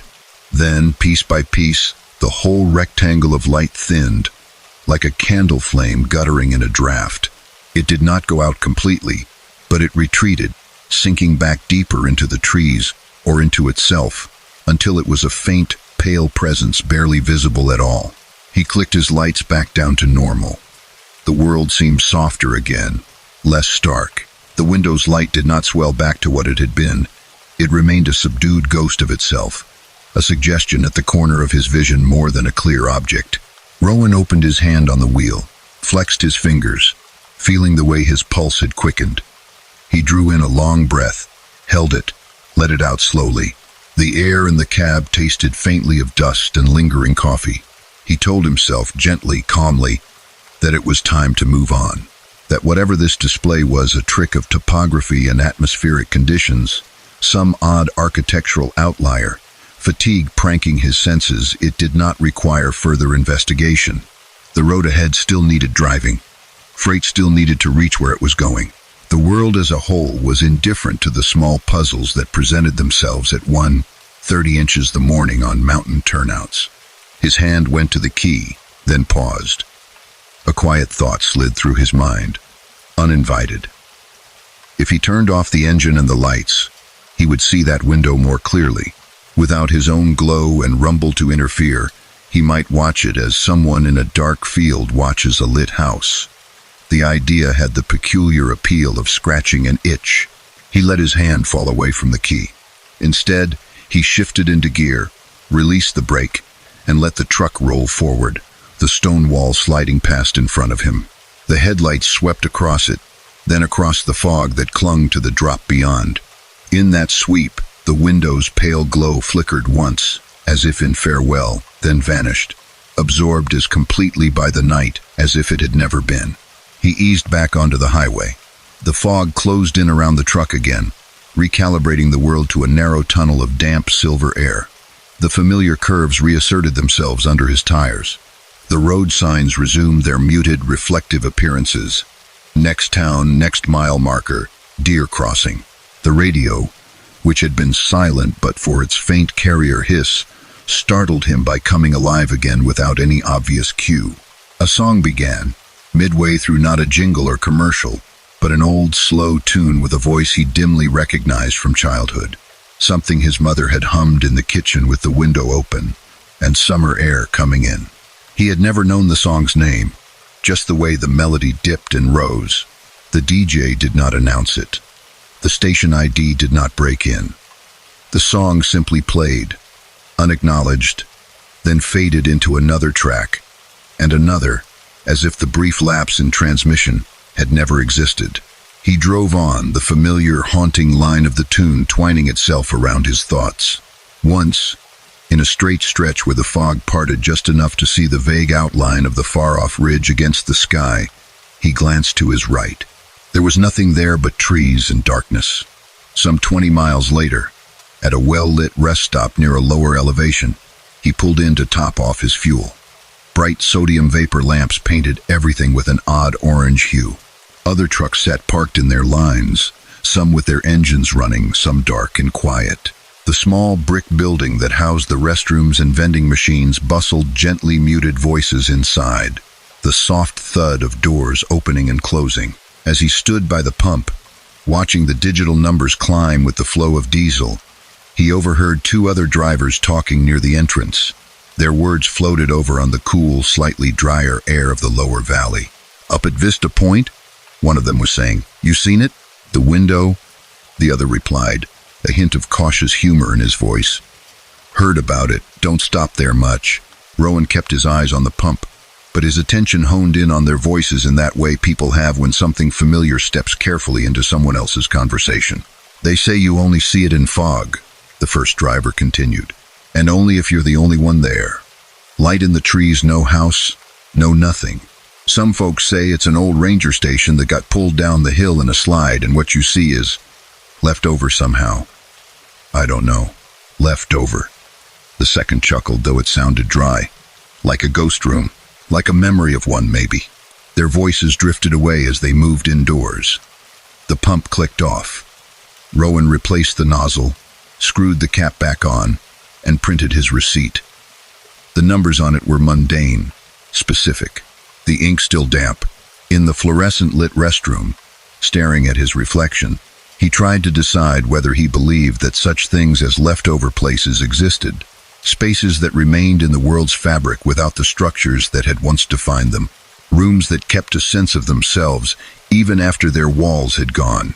Back on the road, the fog thinned as he descended from the mountains into broader valleys. The sky opened up, a dark vault pricked here and there with stars the fog hadn't entirely stolen. The sense of pressing weight on either side eased. Town lights appeared at distant intervals, glowing little constellations of their own. The window did not appear again. Neither did any inexplicable lights among the trees. Yet sometimes, months later, when he took the same route under similar conditions late night, thick fog, a particular kind of quiet in the engine's hum he would feel, at a certain point in the climb, that subtle pressure change in the cab, a tiny shift in his inner ear, the unprovoked awareness that something might be there if he chose to look to the side. He kept his focus on the lines of the highway instead. In the end, the story of the window among the trees joined the silent catalog of things truckers sometimes carried with them. Not cargo, not tools, but maps of odd moments and half-seen structures that were part of the road as surely as any overpass. A mental list of motels that were always quiet, of diners where the coffee never ran out, of mountain curves that tightened unexpectedly, and of places where, if the night and the weather and the hour all conspired correctly, you could look out from your own small, lit rectangle at another, hanging solitary in the fog, watching you back with a quiet, unwavering attention. Story number 5. On the long coastal route that skirted the edge of the continent, night had a way of folding over the ocean and the road at once, like a heavy blanket drawn up from both sides. The highway ran parallel to the shore for miles, separated by only a narrow strip of scrub, dunes, and the distant murmur of waves. Drivers who took it often in daylight spoke fondly of the way the sun glittered off the water and the gulls floated in the wind. At night, those details didn't disappear, they simply became part of the dark. Micah's rig moved steadily through that darkness, its headlights cutting a narrow channel in a world that had reduced itself to asphalt, painted lines, and the faint suggestion of low plants along the shoulder. The fog had come in from the water hours ago, dragging itself over the beach, and the dunes, and then climbing onto the highway like something tired and heavy. It lay thick and low, rolling and reforming with each faint breeze. His beams turned it into a pale, luminous tunnel that began and ended only a few truck lengths from his bumper. The clock on the dash glowed an honest 2:08 a.m. His logbook, open on the passenger seat, confirmed the route and the time, little blue numbers marking out miles and minutes. The heater hummed on a medium setting, a comfort against the damp chill that seeped through the cab's metal skin. The wipers made slow, intermittent passes across the windshield, pushing away beads of condensation that kept forming as the moist air and interior warmth argued at the glass. His radio found nothing stable enough to hold on to. Offshore, there were few strong stations, and the fog seemed to swallow the weaker signals whole. Once in a while, a fragment of a song or a snatch of talk would bleed through the static, then dissolve again. He had given up on it and turned the volume down until only a faint hiss remained, more a textured silence than any kind of sound. Outside, the world beyond his headlights was a uniform, dense gray. Even the glow of his own marker lights seemed muted, as if the fog absorbed not only distance but also enthusiasm. The faint rumble from the ocean to his right was just that faint, a low, ongoing presence beyond sight. It sounded almost like additional road noise, a textured undertone to the tire's whisper. The isolation was complete in a way that felt different from mountain roads or desert stretches. There was no sense of height to this darkness, no looming rock faces or towering trees. It was a flat, endless, hovering kind of space, as if the truck were moving through the center of a featureless cloud with nothing above or below, only a thin trust in the pavement beneath the wheels. He knew this route. He'd taken it many times in better conditions. There was a small cluster of services, 2 pumps, a diner, a handful of cabins about 30 miles ahead, tucked just inland. Tonight, he would have been content to push past it and make up time, but the fog had turned each mile into something longer, slower, more demanding. His shoulders carried the weight of that demand. A stop was beginning to feel less like an option, and more like something on the far edge of necessity. He checked his mirrors by habit. They reflected only the smeared glow of his own lights on fog and the vague dark mass of his trailer stretching behind. No points of light approached or receded. He might as well have been the only person left moving on that road. After a while, the tire's thrumming monotony did that peculiar thing it sometimes did in the early hours. It shifted in his perception, taking on patterns that weren't there. Rhythms suggested themselves. A near beat, a cadence, the illusion of distant footsteps. He flexed his fingers on the wheel to keep them from going numb, and took a measured breath. Far ahead, whiteness thickened, the fog somehow denser than dense, forming an even more impenetrable barrier. Within that barrier, a point of light appeared small, steady, floating at about the level of his windshield. It grew gradually brighter as he approached, resolving into a round, soft yellow disk. He slowed slightly, foot easy on the brake. For 1/10 second he braced for another vehicle, perhaps stopped in the lane with a single headlamp working. But as his rig closed the distance, the context around the light clarified. It was a lamppost, a single, old-fashioned style pole at the side of the road, supporting a domed fixture from which that gentle amber light spilled. It illuminated a small patch of pavement and a sign that hung beneath it. Rest pull-off, 1/2 mile. The letters were black on a white background, slightly weathered, edges softened by the salt air over years. He knew of no official rest area here. There were a few gravel shoulders and small scenic loops, but nothing that merited its own posted announcement in his mind. Maybe he'd forgotten, or the state had added a new modest pull-off recently. The idea of a place specifically intended for stopping, even a small one, carried a particular weight in fog like this. The light slipped behind him as he passed, its glow retreating into the gray. His truck pushed on. A 1/2 mile could feel like 10 in conditions like this. Each curve and straight stretch discovered only at the last moment. The road as much imagination as observation. When the entrance appeared, it did so quietly. A dark gap on the right where the white line curved inward, leading to a barely visible lot. No additional sign announced it, No reflective arrows. Only the memory of the lampost's message made sense of that subtle shift in the edge of the pavement. He signaled, turned, and felt the slight change in the truck's motion as the rig left the main flow and glided onto a spur. The fog rolled back a fraction, as if respecting the boundary of this side space. The rest pull-off revealed itself slowly. It was small, just a paved oval really, with room for a few cars and perhaps one or two trucks if parked thoughtfully. A low wooden barrier marked the boundary between asphalt and whatever lay beyond. In daylight, it might have been a view of the surf and the moon. Silvered water. Tonight, it was only darkness and the hint of movement in the mist that suggested unseen distance.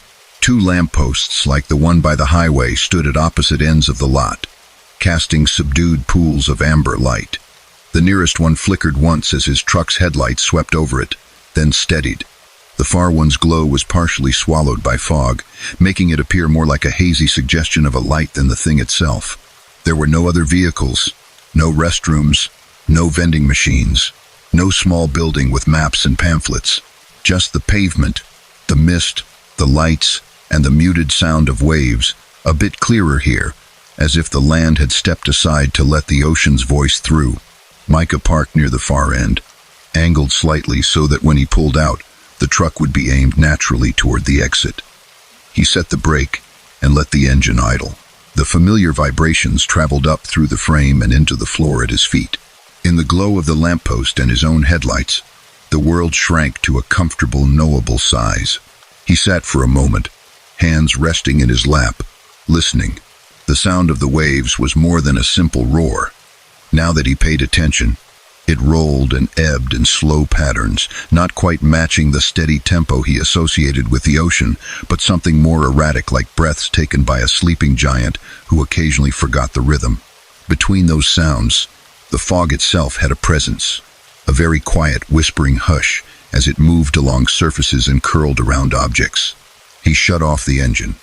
The truck gave a soft, settling shudder. The sudden absence of the motor's continuous noise made the outside sounds flood in more fully. The heater clicked as its fan spun down. The cab cooled by a small but noticeable degree. In the quiet that followed, something else became apparent.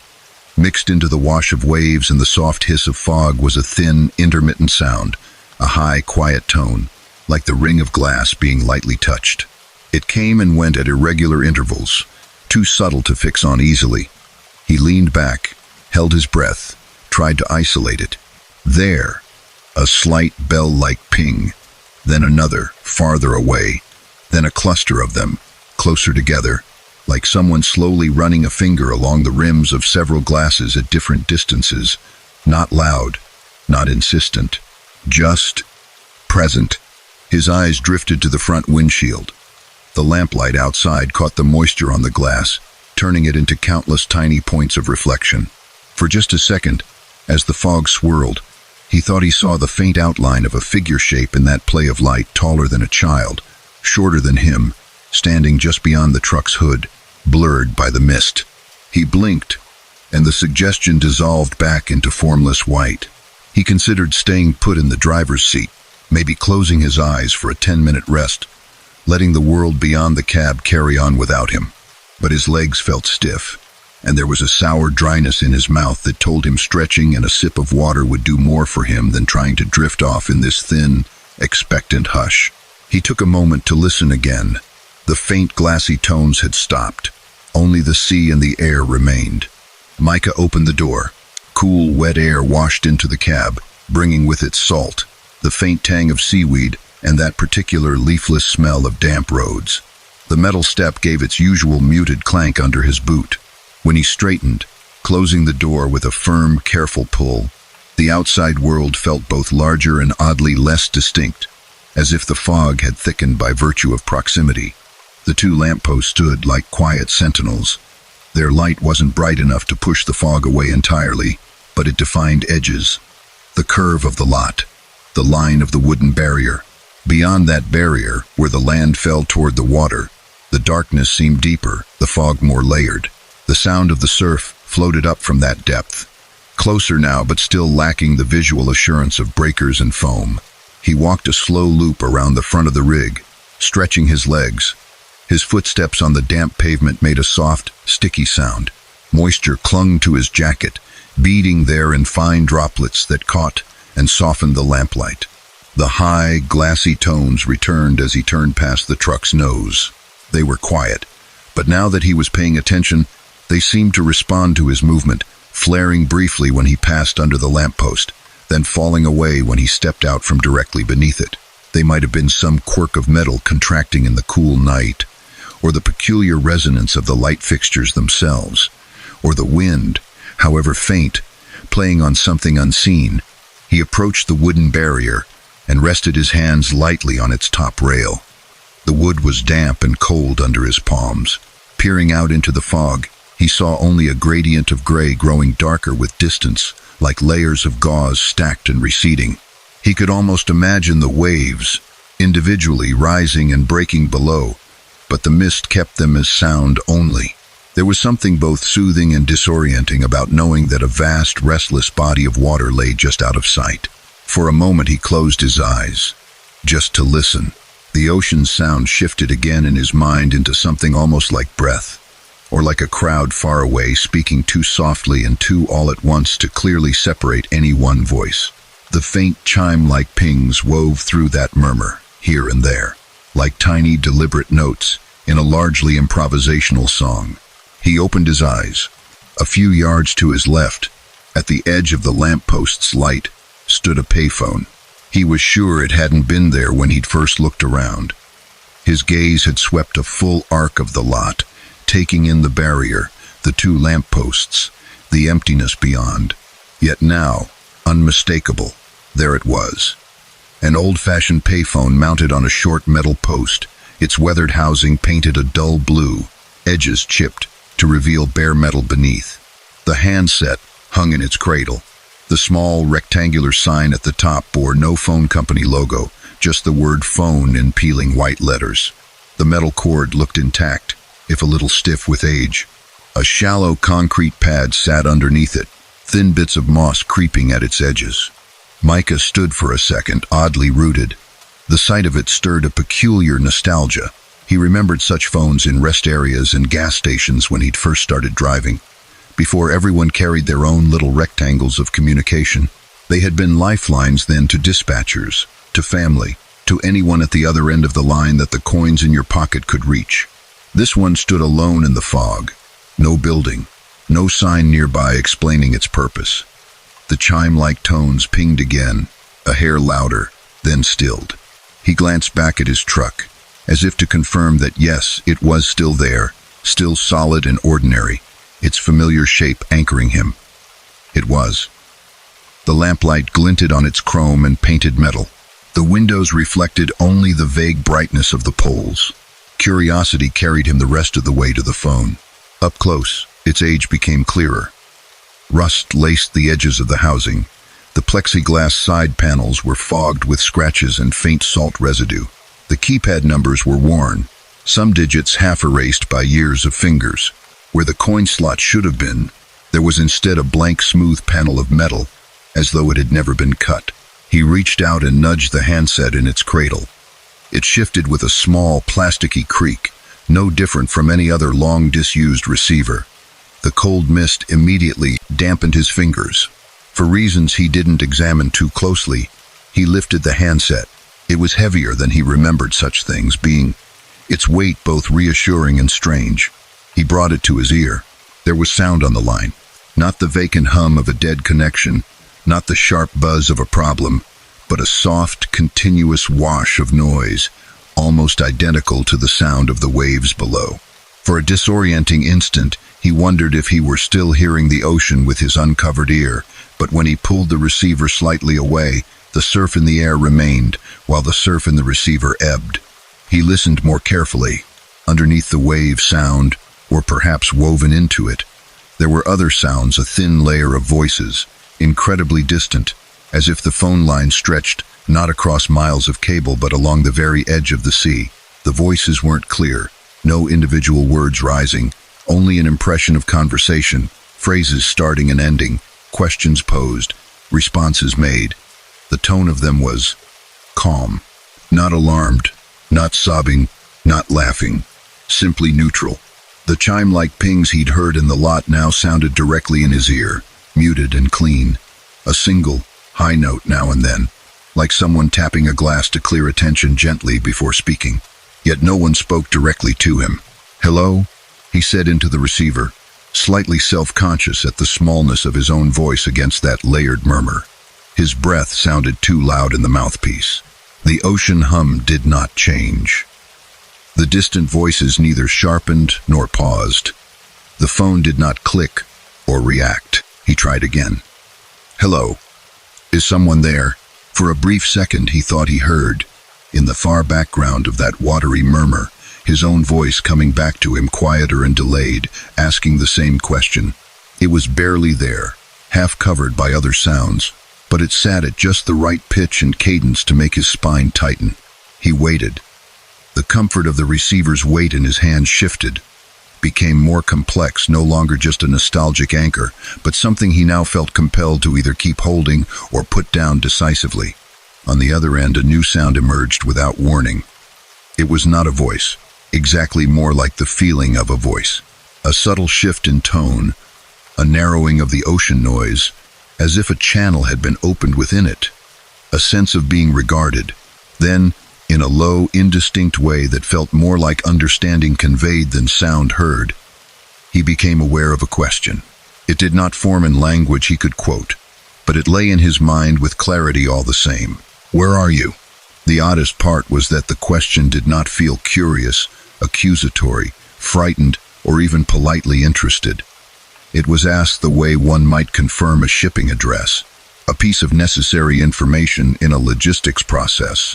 It made a certain bleak sense that a driver whose daily work was all about origins and destinations would recognize that tone instantly.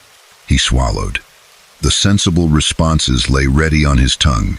The highway number, the nearest mile marker, the broad description of "on the coast, in the fog." Yet something in him recoiled from giving such details to a voice or a non-voice from somewhere that did not feel located on any particular map. He chose instead to answer with silence. The question did not repeat. The sense of being regarded persisted for another long moment, like a gaze held and then gently withdrawn. The layered voices continued in the background, unslowed, uninterested. A different impression filtered through, now fainter, harder to parse. It wasn't another question so much as the residue of many questions asked by many people into this same receiver, all overlapping and leaving behind a trace. Snatches of intention. "Can you hear me? Is anyone there? I'm on. I don't know where. Please." None of them complete. All of them reduced to smudges of feeling. Worry, confusion, sometimes relief. He realized, with a quiet sort of dawning, that this phone, wherever its line truly ran, had answered those questions in much the same way it was answering his, with a single, patient inquiry and an otherwise expansive silence. The chime tone sounded once more, very close to his ear. Then the ocean hum faded back, its volume dropping until it was no louder than the real waves beyond the fog. The distant voices thinned, then slipped away entirely. The line grew still. He was left listening to the small, closed-off emptiness of a disconnected phone. He waited another few seconds, feeling oddly stubborn. No one returned to the line. Whatever window of attention had briefly opened on the other end had closed quietly. Micah lowered the handset back to its cradle. The plastic clicked softly against plastic. The fog moved around him, unhurried. The lampposts hummed. His truck sat where he'd left it, solid, familiar, its cab light a faint glow through the side window. The ocean breathed its slow rhythm beyond the barrier.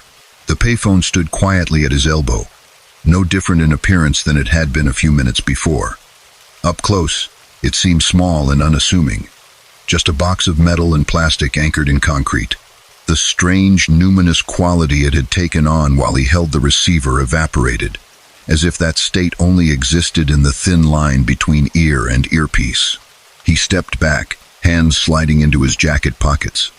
Dampness had soaked into the cuffs of his sleeves.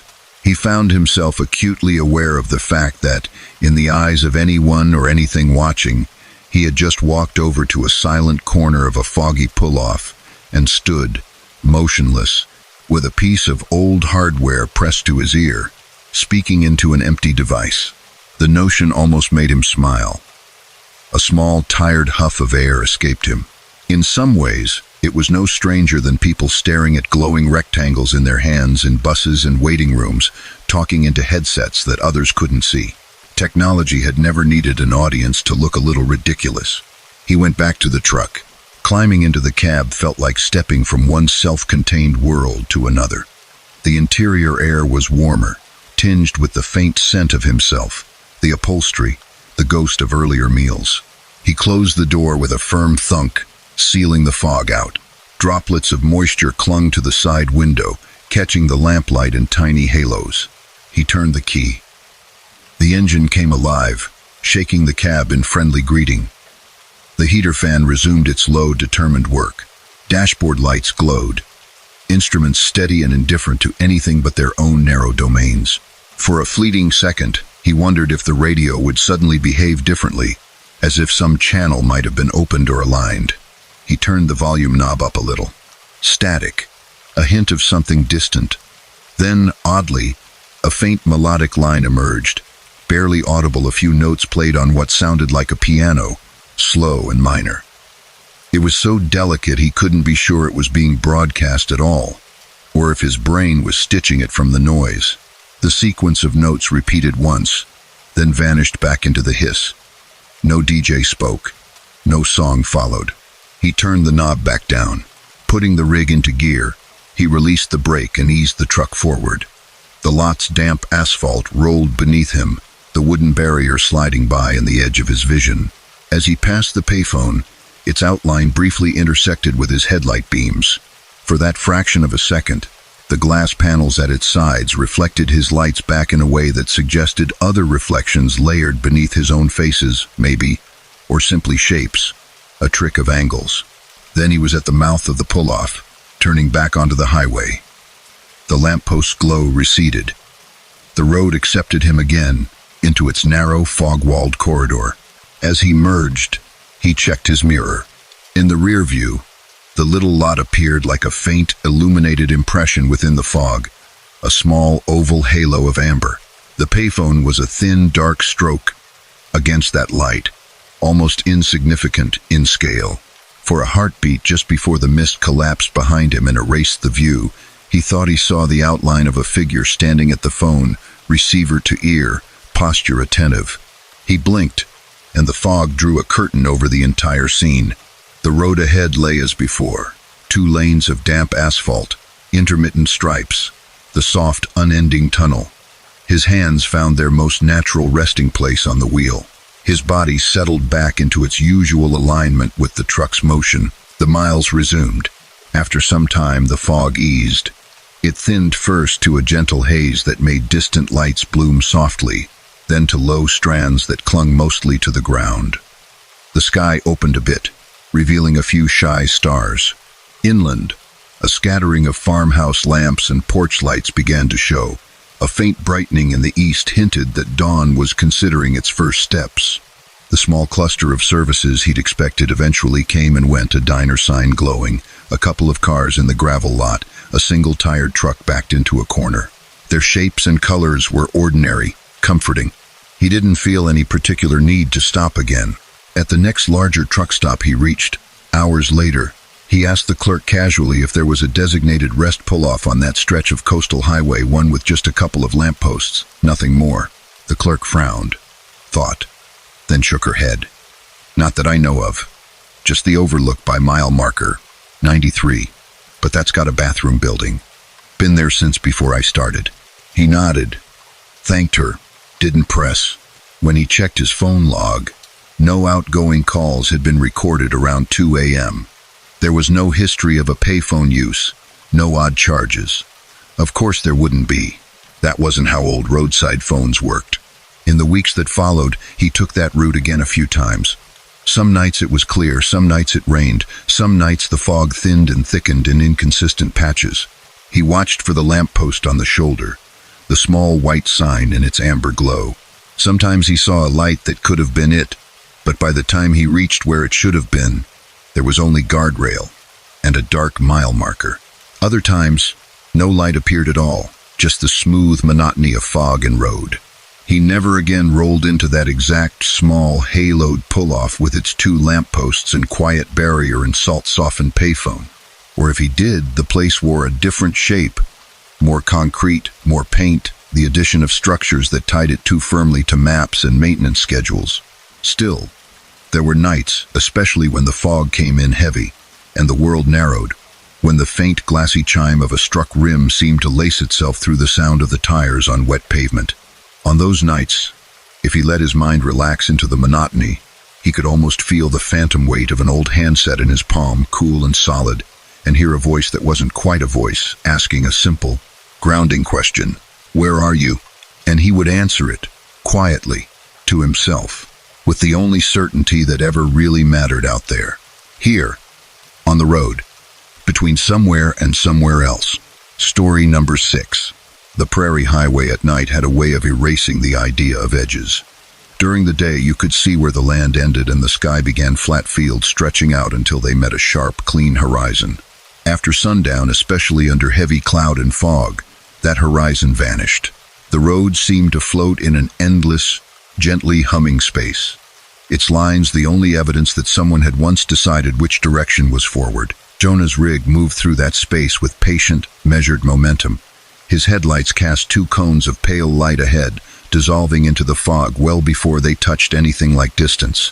The beams revealed the immediate, the smooth sweep of asphalt, the painted stripes, the occasional reflective marker flashing back a muted wink. Beyond that shallow pocket, everything faded into a mild, indifferent gray. Inside the cab, the air was warm and dry, scented faintly with the lingering trace of brewed coffee and the subtle, metallic note of road dust. The dashboard lights painted his hands a soft green where they rested on the wheel. The heater's steady breath filled the cab with a low, unobtrusive hum. A thermos sat in the cup holder, half full and cooling slowly, its weight shifting slightly with each minor change in the road's contour. The clock on the dash read 3:03 a.m. It was that hour when the body began its quieter negotiations, nothing as blunt as sleepiness, just a particular heaviness at the back of the eyes, a laziness in the muscles. Jonah rolled his shoulders, stretched his neck, but the familiar loose ache remained. He had been driving long enough to recognize the signs that it might be time to stop, even for a short while. The prairie around him was invisible beyond the fog. He knew it was there, a vast stretch of open land, crops asleep in the dark, the occasional windbreak of trees standing as small, stubborn islands, but knowing and seeing were very different things. Tonight, the world might as well have been constructed entirely of that ribbon of road, and the fog pressing gently against its borders. He passed a sign on the right. It flashed into existence at the edge of his headlights, then was gone. He caught only a fragment. Rest Area, 12 miles. The knowledge lodged comfortably in his mind. 12 miles wasn't far. At his current speed, it would be less than 15 minutes. The radio had fallen into a low, steady state of indistinct noise. A talk station that had been chattering away about something forgettable had drifted into a patch of interference. Words broke into syllables, then into vowels, then into static. He nudged the tuner once or twice with one hand, more out of habit than hope, but found nothing that persisted long enough to be worth listening to. The silence between stations felt thicker than usual tonight, like soft fabric rather than emptiness. He let the radio be and settled into the rhythm of the road. His breathing matched, unconsciously, the slight rise and fall of the truck's front end over subtle grades. In the fog, the whine of the tires on asphalt took on a slightly hollow tone, as though the highway were a bridge stretched over some larger void. After a few minutes, he became aware of another sound, faint and irregular, threaded through the steady noise of engine and tires. At first, he thought it was just a new harmonic, a resonance somewhere in the dash or frame brought out by the particular combination of speed and air density. But it had a distinct character, a soft tapping. It came in small clusters, spaced out, never loud enough to be jarring. Tap, tap. Pause. Tap. Long pause. Tap, tap, tap. The sound seemed to come from somewhere low and forward, perhaps beneath the dash on the passenger side, or from the outer skin of the cab near the wheel well. It had a delicate, almost percussive quality, as if someone were very gently tapping a fingernail on metal. He listened with half his attention. Tapping in trucks wasn't unusual. A loose panel, a slightly unsecured tool, a bit of road debris occasionally hitting the undercarriage.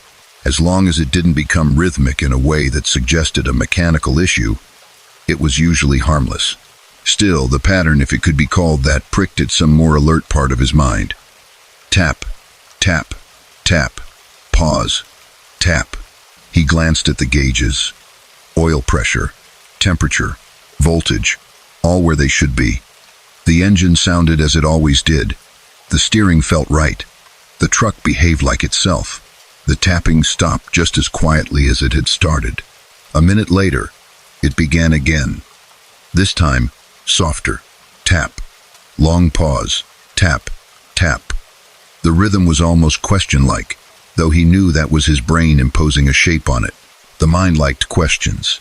It was good at finding them even when they weren't there. He drove on. The fog thickened subtly.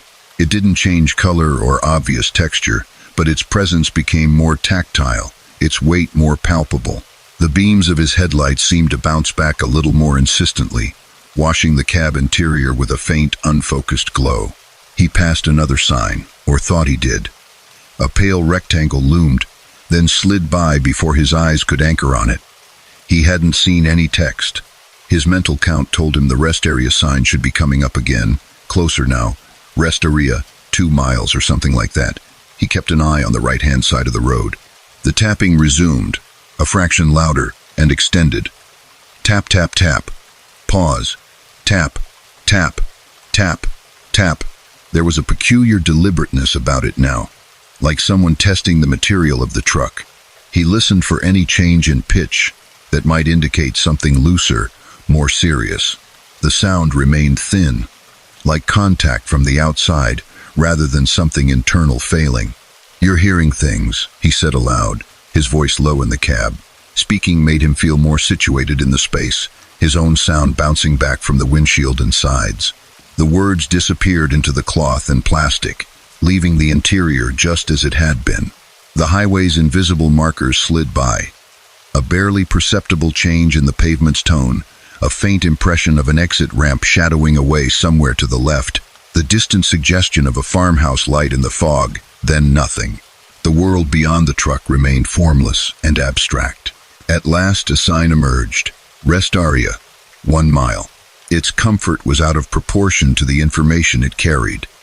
1 mile to a designated patch of land with a parking lot and some lights, maybe a small building. A place that existed firmly enough to warrant maintenance and signage. Something named. He drove that mile more slowly than he might have on a clear night, every muscle unconsciously braced for the moment when the rest area's entrance would arrive from the gray. The tapping faded as he approached, then disappeared. The off-ramp took shape right where he expected it, a gentle curve to the right, peeling away from the main highway. He signaled and guided the rig onto it. The pavement's feel under the tires changed only slightly, but enough to confirm the deviation. The fog thinned a bit around the rest area proper, as if some small consideration had been made for humans here.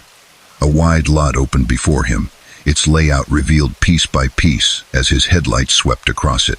White parking lines, a scattering of small trees and squared-off mulched islands, a single brick building near the center with a short peaked roof and a row of dim windows. The lot was empty.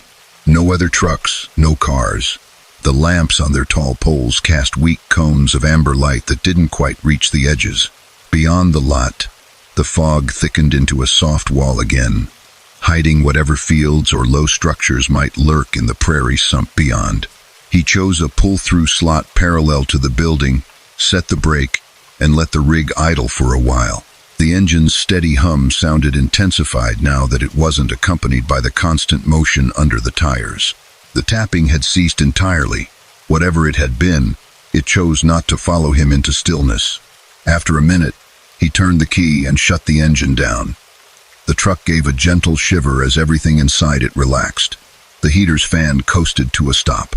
Silence, thick and complete, settled around the cab and the lot.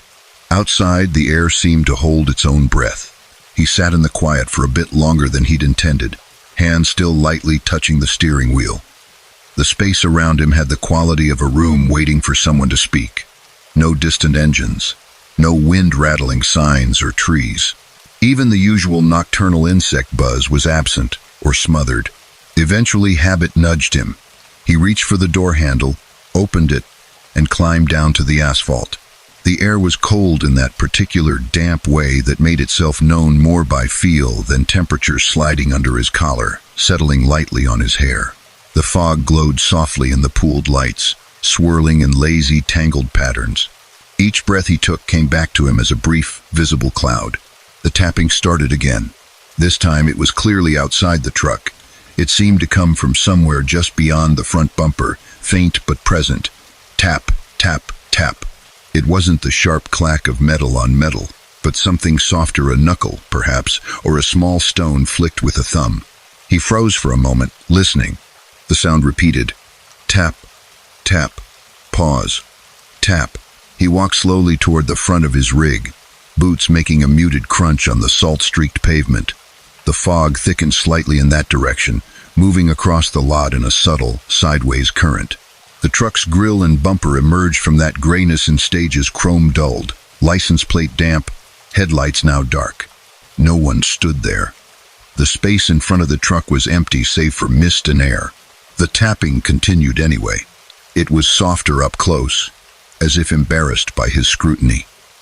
He crouched a little, scanning the bumper, the undercarriage he could see. No loose panel, no dangling chain, nothing near enough to tap. The sound came again, and this time he realized what made it so hard to place. It lacked direction. It was as though the noise were being played directly into his ears, bypassing the usual cues of distance and angle. It felt near because it was clear, but it didn't travel through the air toward him. It was simply there when it occurred. It stopped. He straightened slowly, eyes drifting over the lot. The building loomed out of the fog solid, rectangular, unremarkable. 2 doors, marked restrooms. A third, unmarked door near the side. 1 window glowed dimly with interior light, revealing a slice of a corridor inside. At the far end of the lot, just at the edge of one of the lampost's feeble halos, stood another truck. He hadn't seen it when he'd pulled in. It must have been there already, its lights off, cab dark. It was an older rig, the kind he associated with decades-old photographs, boxier sleeper cabin, faded paint, a company logo so worn it was impossible to read. It sat perfectly aligned within its space, neither skewed nor shy of the line. No movement came from it, no faint glow of a reading light behind a curtain, no low rumble of an idling engine, just stillness. Jonah frowned slightly. He'd scanned the lot at least once on arrival. He could almost picture the empty space where that truck now stood, lamplight pooling uninterrupted on bare asphalt. But memory was a slippery thing, particularly in fog and at 3 a.m. He took a few steps toward it, curiosity, a quiet, measured presence in his chest. As he did, the tapping resumed, faint but insistent, to his left now, somewhere between him and the building. Tap, tap, tap. He turned his head, searching for the source. Still nothing visible, no person, no animal, no swinging sign or rattling fixture. The noise remained thin, lacking the resonance that would give it a physical origin. "All right," he muttered under his breath, half amused, half wary. "You win. I'll take a look inside. Then I'm out."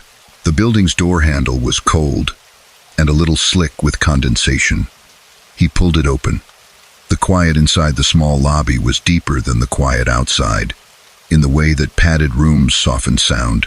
A vending machine hummed along one wall, its internal light showing rows of neatly stocked snacks. A rack held pamphlets about local attractions in the summer, the kind of folded, glossy paper that never looked quite at home in fluorescent-lit spaces at night. A bench sat against the far wall, bolted to the floor. Between the vending machine and the bench was a bulletin board, its surface covered in notices, maps, and faded emergency information. A pale green flyer in the center drew his eye. If you hear knocking, please report front desk. Follow posted guidelines.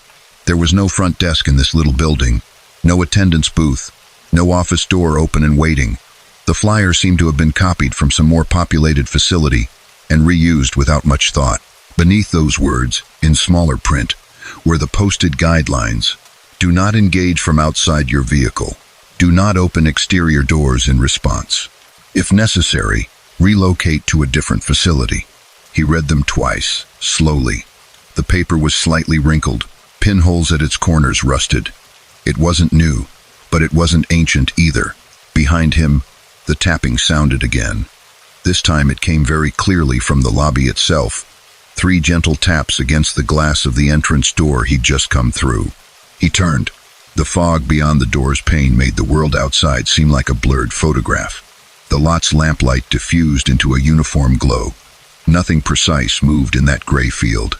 The taps came once more, directly in front of his face this time. Tap, tap, tap.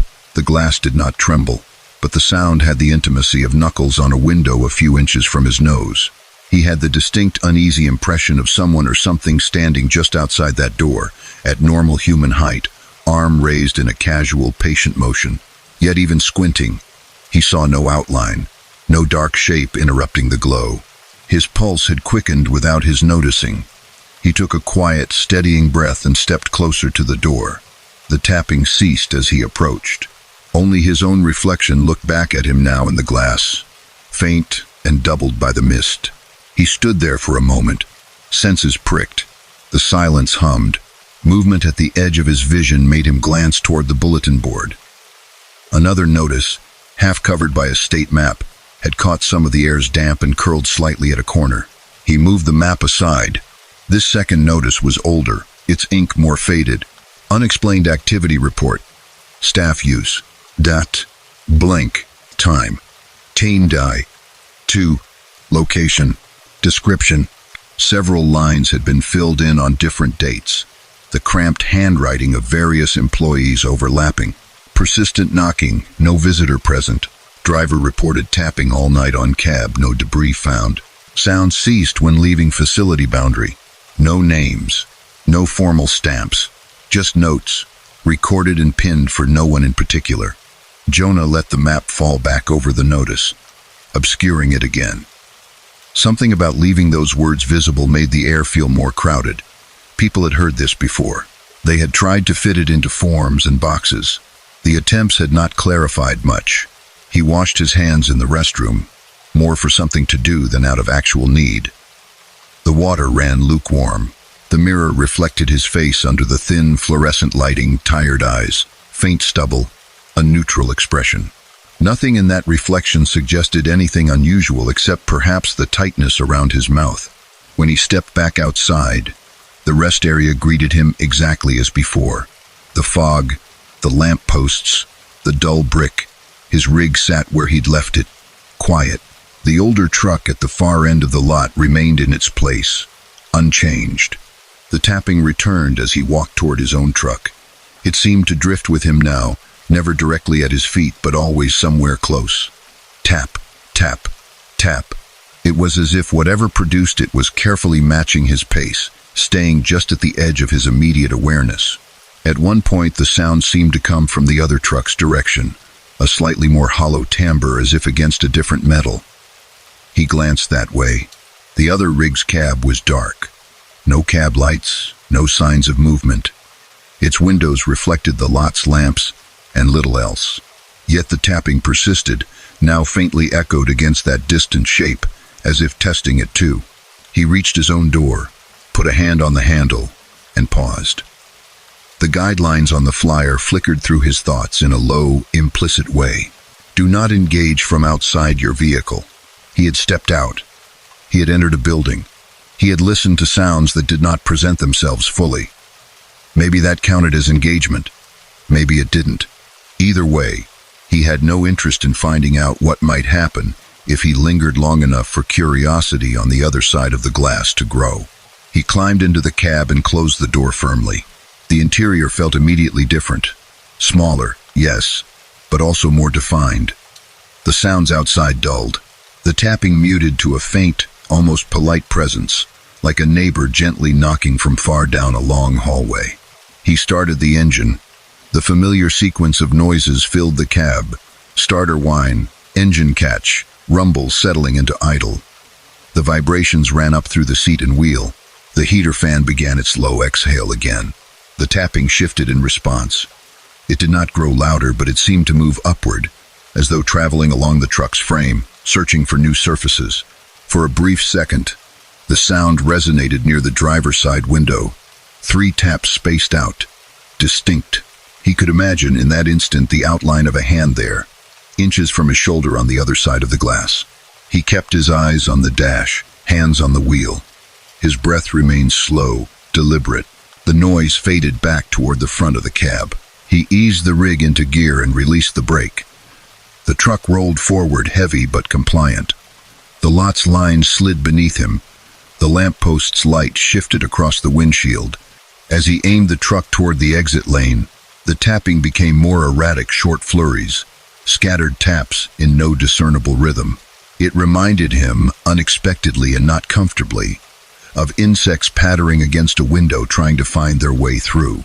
By the time his front wheels reached the painted line that marked the rest area's boundary with the exit lane, the sound had gathered one last time near the center of the windshield.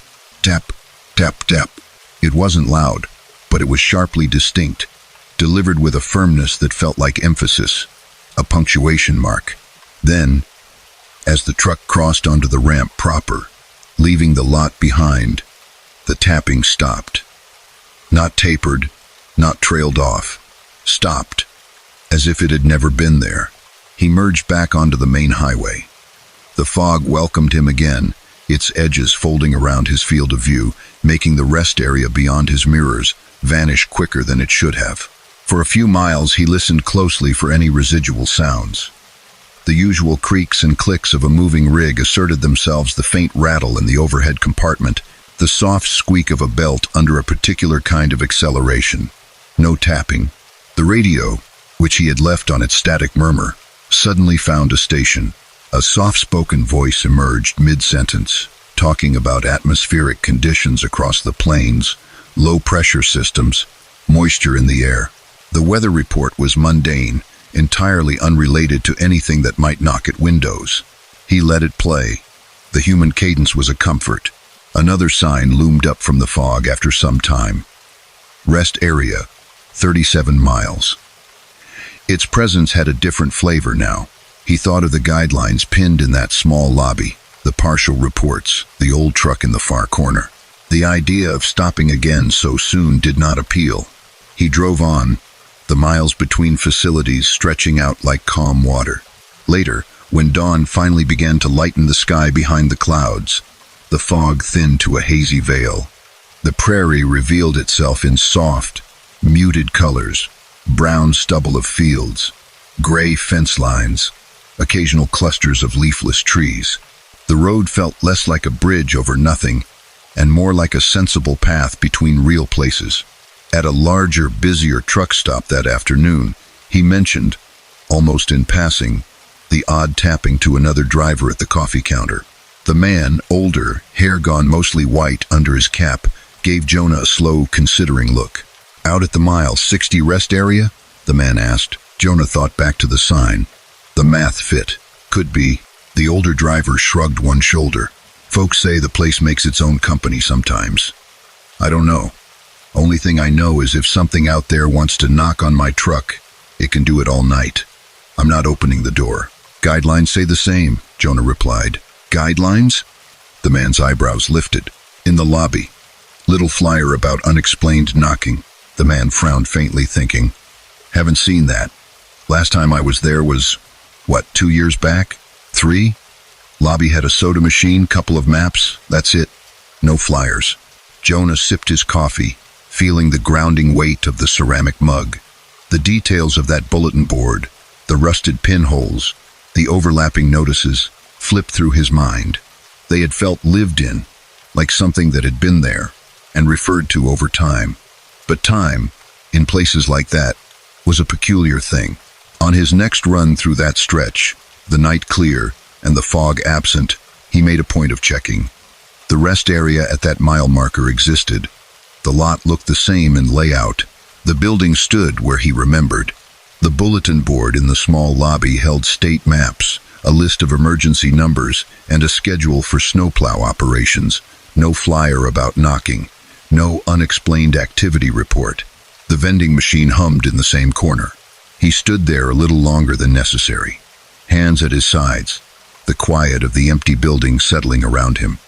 Outside, 2 other trucks sat in the lot, engines idling, lights low. Their drivers walked dogs or smoked or stared at their phones, all firmly anchored in the ordinary. On the way back to his rig, the air brushing past his ears in the open lot was untroubled. No tapping, no peculiar positions of sound, just the occasional tick of cooling metal from someone else's engine and the far-off rush of the highway. Back on the road, with the sun dropping toward the horizon in a blaze of low gold, Jonah rolled down his window a few inches and let the outside air mix with the cab's warmth. The sound of his own truck moving through space engine, tires, wind, was a complex, familiar song. Every now and then, a small random tick or clack would surface within it, the normal language of a working machine. His mind tested each new sound for the particular shape of that knocking from before, the delicate tap-tap that had seemed to come from nowhere. None of them quite matched. He found, curiously, that he did not feel chased by it. The memory of the tapping sat in his mind like a story told in a diner, something that had happened on the road, odd but not malignant.